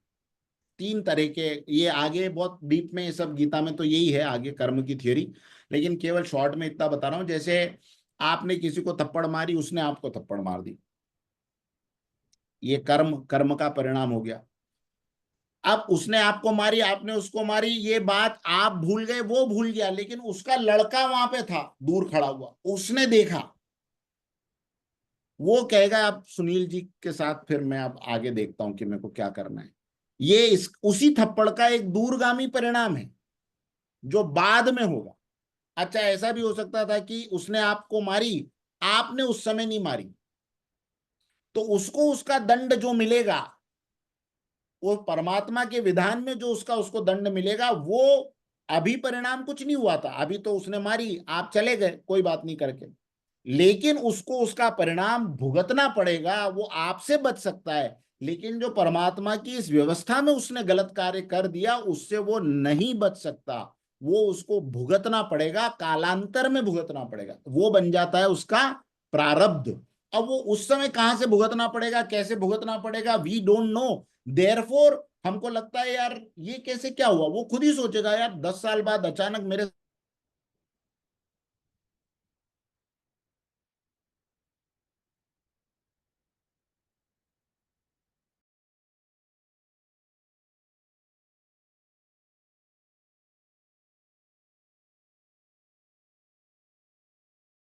मतलब भी कभी कभी तो तुरंत तुरंत में भी सालों लग जाते हैं, लेकिन एक तो होता है इसी जन्म में दिखाई दे जाए, और एक आगे के जन्मों में कभी कभी तो बहुत लंबी श्रृंखला के बाद दिखाई दे जाए। तो ये दो परिणाम होते हैं। कभी भी मनुष्य एक परिणाम को देख के अगर सोच ले कि हाँ इसका परिणाम तो यही हो गया, जैसे मैंने गलत काम किया, उसको पैसे दे के सेटल कर दिया, वो व्यक्ति को सेटल कर दिया है आपने, ध्यान रखिएगा। गलत काम किया था, उसको अभी वो चिल्ला चोट मचाने वाला था, हमने कहा ले यार तू 50,000 पकड़, चुप रहना, आज के बाद तू भी भूल जा, मैं भी भूल जाऊं। ये आप भूले हैं, वो व्यक्ति भूला है, लेकिन ये यूनिवर्स इस गलत परिणाम को ये गलत कार्य को नहीं भूला है। ये परिणाम आपके सामने आएगा ही आएगा, इसको कोई नहीं काट सकता। ये है वो प्रारब्ध जिसकी बात भगवान कर रहे हैं। ठीक है प्रमोद जी। सर अच्छा सेशन है, और अच्छा सेशन था भी बहुत सारा। एक सर, एक आपने जो गौरव सर से पूछा कि आपको रेटिंग वाला, तो उससे बहुत सारा चीज मैं मेरे आपको कोरिलेट कर पा रहा था कि शुरुआत जो चीज आपको बहुत अच्छी लग रही है, थोड़े टाइम बाद वो उसका रेटिंग कम ही हो जाता है। जैसे मेडिकल कॉलेज की जब डिग्री लेना, उसके बाद क्लिनिक डालना, हॉस्पिटल डालना, फिर उसमें ग्रोथ होते रहना, लेकिन वो जो इंटरेस्ट है कम होता जाता है, ये है। लेकिन कुछ ऐसी चीजें जहाँ सर इंटरेस्ट कम किया ही नहीं जा सकता है, जैसे पेशेंट देखना, वो आपका कर्म है, उसमें तो किया ही नहीं जा सकता है। तो ये क्या, थोड़ा मेरा क्लियरिफिकेशन हुआ कि बहुत मेरा कैसा हो रहा है ना सर, मैं मेरा खुद का कि मैं बहुत सारे बिजनेस में इन्वॉल्व हूँ, तो कहीं बहुत ज्यादा इंटरेस्ट हो जाता है, कहीं धीरे धीरे वहां पे कम हो जा रहा है, फिर कहीं पे बहुत ज्यादा हो जा रहा है। तो ये चीजें थोड़ा मैं कोरिलेट कर पा रहा था। लेकिन हाँ यहाँ पे देखिए, एक दुविधा बनी हुई है सर, कि जहाँ इंटरेस्ट कम हुआ वहां पे लॉसेस स्टार्ट हो जाता है, फोकस कम हुआ तो ये थोड़ा, मतलब ये चीजें हुई, मतलब अभी थोड़ा क्लियरिफिकेशन भी हो रहा है, ये भी है। हाँ देखिए, इंटरेस्ट की तो थियरी ऐसी है कि हम सब कुल मिला के एक सुख के अंश से, एक सच्चिदानंद अंश से निकले हुए हैं।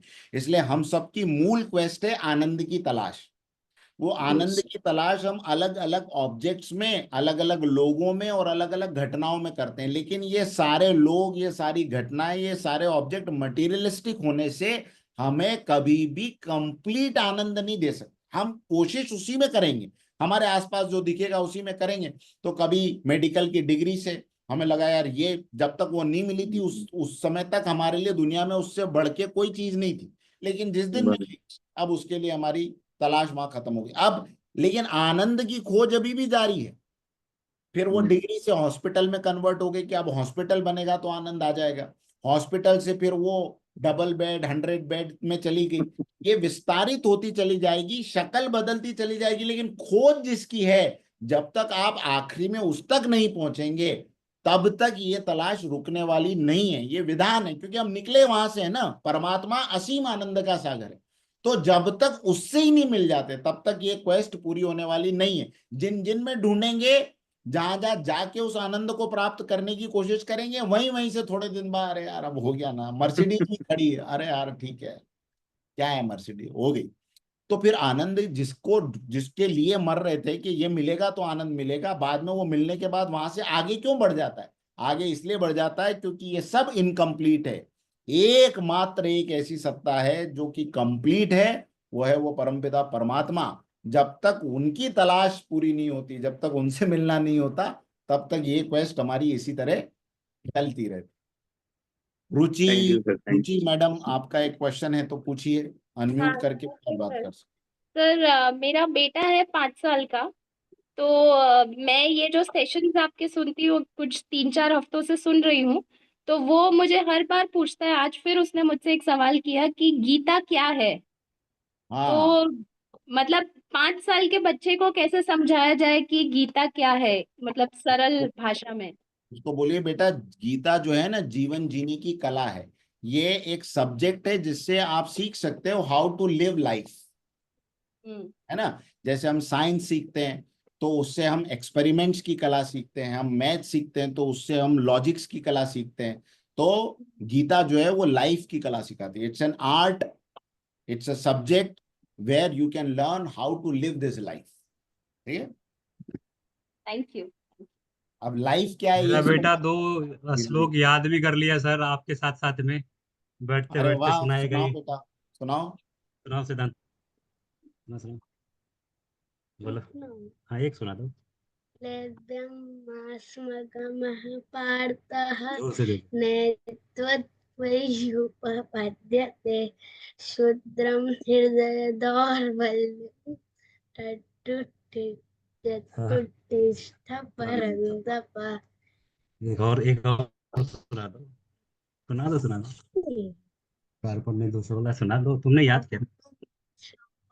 स्वभावः पृच्छामि त्वं धर्मसम्मूढ सीता, आगे।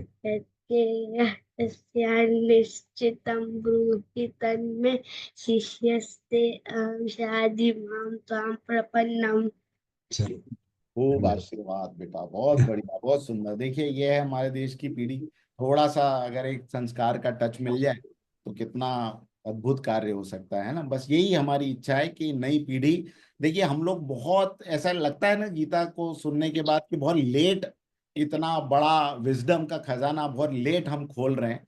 सोचिए 5-6 साल के बच्चे को अगर ये सब चीजें समझ में आ जाए, जिनके लिए शोक नहीं करना है उनके लिए हमें शोक नहीं करना है, जिस प्रकार हमारी लाइफ को जीना है वो उसकी राइट तरीका क्या होगा, तो कहाँ हमारा देश पहुंच सकता है। यस, दर्शन निहाल जी। जी सर, बहुत अच्छा सेशन लिया सर आपने। मेरी दो जिज्ञासा थी। एक तो थी सर सांख्य योग, जिसे आपने बताया सांख्य के बारे में। वो एक एनालिटिक प्रोसेस है जिसने उसकी खोज की, जो जो जितना गहराई में गया उसको सांख्य योग के रूप में उसको प्रकट किया गया। तो ये मतलब ज्ञान सहित विज्ञान, जैसे हमारे अपने कृष्ण भगवान जी कहते हैं, अब मैं तुम्हें ज्ञान सहित विज्ञान के रूप में समझाऊंगा, मतलब उसकी गहराई में एनालिटिक करके बताएंगे। तो ये हाँ सांख्य योग का ही हिस्सा है। हाँ हाँ, सांख्य योग का हिस्सा है, ज्ञान सहित विज्ञान। विज्ञान जहां आ गया हाँ, मतलब वो अब बातें लॉजिक और रीजनिंग और उसकी आने लग जाएगी। जी। दूसरा क्वेश्चन ये था सर, जैसे आनंद की परिणति क्या संतोष से हो सकती है क्या? आनंद की परिणति, आनंद, हाँ मतलब हाँ, आनंद का कि देखिए, हाँ बिल्कुल बिल्कुल, आनंद, आनंद की परिणति संतोष पे ही होती, क्योंकि अब जब जब वो मिल गया जिसको पाना था आखिरी में, तो फिर सारी खोज समाप्त हो गई। और जहां सारी खोज समाप्त हो जाती फिर वो पायो परम विश्राम, है ना। वो स्थिति आ जाती है कि आप परम विश्राम प्राप्त कर लिया, और एक विश्राम, एक आनंद, यही आगे चल के जीवन में संतोष को, शांति को, इसको जन्म देता है। जब तक वो नहीं मिलेगा तब तक अशांति, तब तक विषाद, तब तक असंतोष, ये सब उसी की संतानें हैं। किसकी? आनंद की खोज न पूरी होने की संतान, है ना। तो ये तो निरंतर प्रक्रिया रही ना, एक प्रकार से देखा जाए तो आनंद के लिए हमेशा जीवन भर खोज बनी ही रहेगी आपकी, खत्म होगी नहीं। नहीं नहीं, इसी जीवन में तो लोग ईश्वर को प्राप्त करके आनंद को पूर्ण कर लेते हैं ना। सच्चिदानंद का अनुभव जिस दिन हो गया उस दिन से फिर ये खोज बंद हो गई। अभी खोज है, क्यों? क्योंकि उसको प्राप्त किया नहीं है। जिस समय भी प्राप्त उनकी कर, मर्जी। प्रहलाद जी प्रहलाद जी ने 5 वर्ष की अवस्था में प्राप्त कर लिया, मीराबाई ने 35 वर्ष की अवस्था में प्राप्त कर लिया, चैतन्य महाप्रभु ने 24 वर्ष की अवस्था में प्राप्त कर लिया।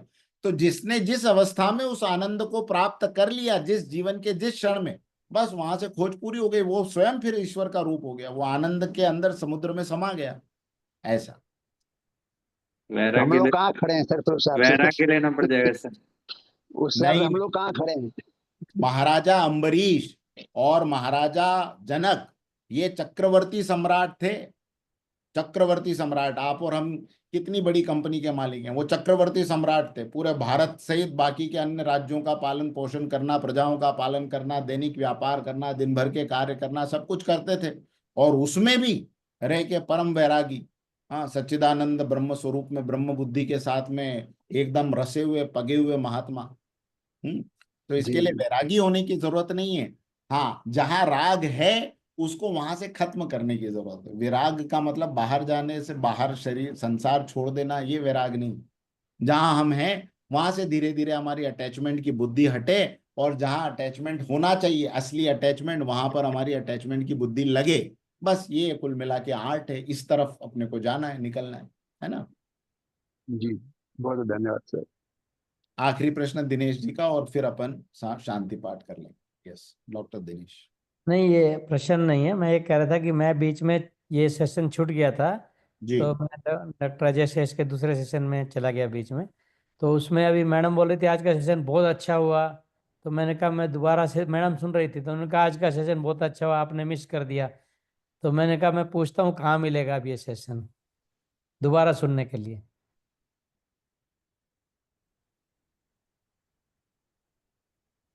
यहाँ इंटरनेट का मेरे एंड पे कुछ इशू है शायद, इसलिए मैं सुन नहीं पाया कि आप आए वापस और आपको मैम ने कहा कि सेशन अच्छा था।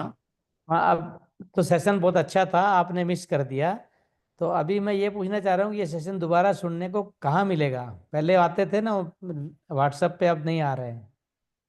अच्छा अच्छा अच्छा, नहीं ठीक है, मैं प्रशांत को कहूंगा वो व्हाट्सएप पे पोस्ट कर दिया करेगा रिकॉर्डिंग। यूट्यूब चैनल पर आई गेस ये अपलोड हो रहे हैं क्या? कल हाँ गौतम से बात हुई थी मेरी। जी जी जी, यूट्यूब पे भी हो रहे हैं। पर वो उसकी लिंक हम पोस्ट कर देंगे। जी। चलिए, शांति पाठ करते हैं। आंखें बंद करके बैठे, समस्त विश्व के कल्याण की कामना के साथ में। ओम सर्वे भवन्तु सुखिनः, सर्वे सन्तु निरामया, सर्वे भद्राणि पश्यन्तु, मा कश्चित् दुःखभाग् भवेत्। श्रद्धां मेधां यश प्रज्ञां विद्यां पुष्टिं श्रियं बलं तेजम् आयुष्यमारोग्यं देहि मे हव्यवाहन। ओम शांति शांति शांति। कल सुबह गुरुवार के सेशन में आप सब लोगों से मुलाकात होगी। तब तक के लिए सबको शुभ रात्रि, बहुत बहुत धन्यवाद। सर जय श्री अभी कृष्ण। आप वृंदावन में हैं सर? अरे वो वृंदावन का प्रोग्राम पोस्टपोन हो गया, उसकी चर्चा करेंगे कभी। तो अच्छा अभी अच्छा मैं अच्छा पूना अच्छा। में ही हूँ, कल सुबह मुलाकात जी होगी। ठीक है सर, धन्यवाद सर।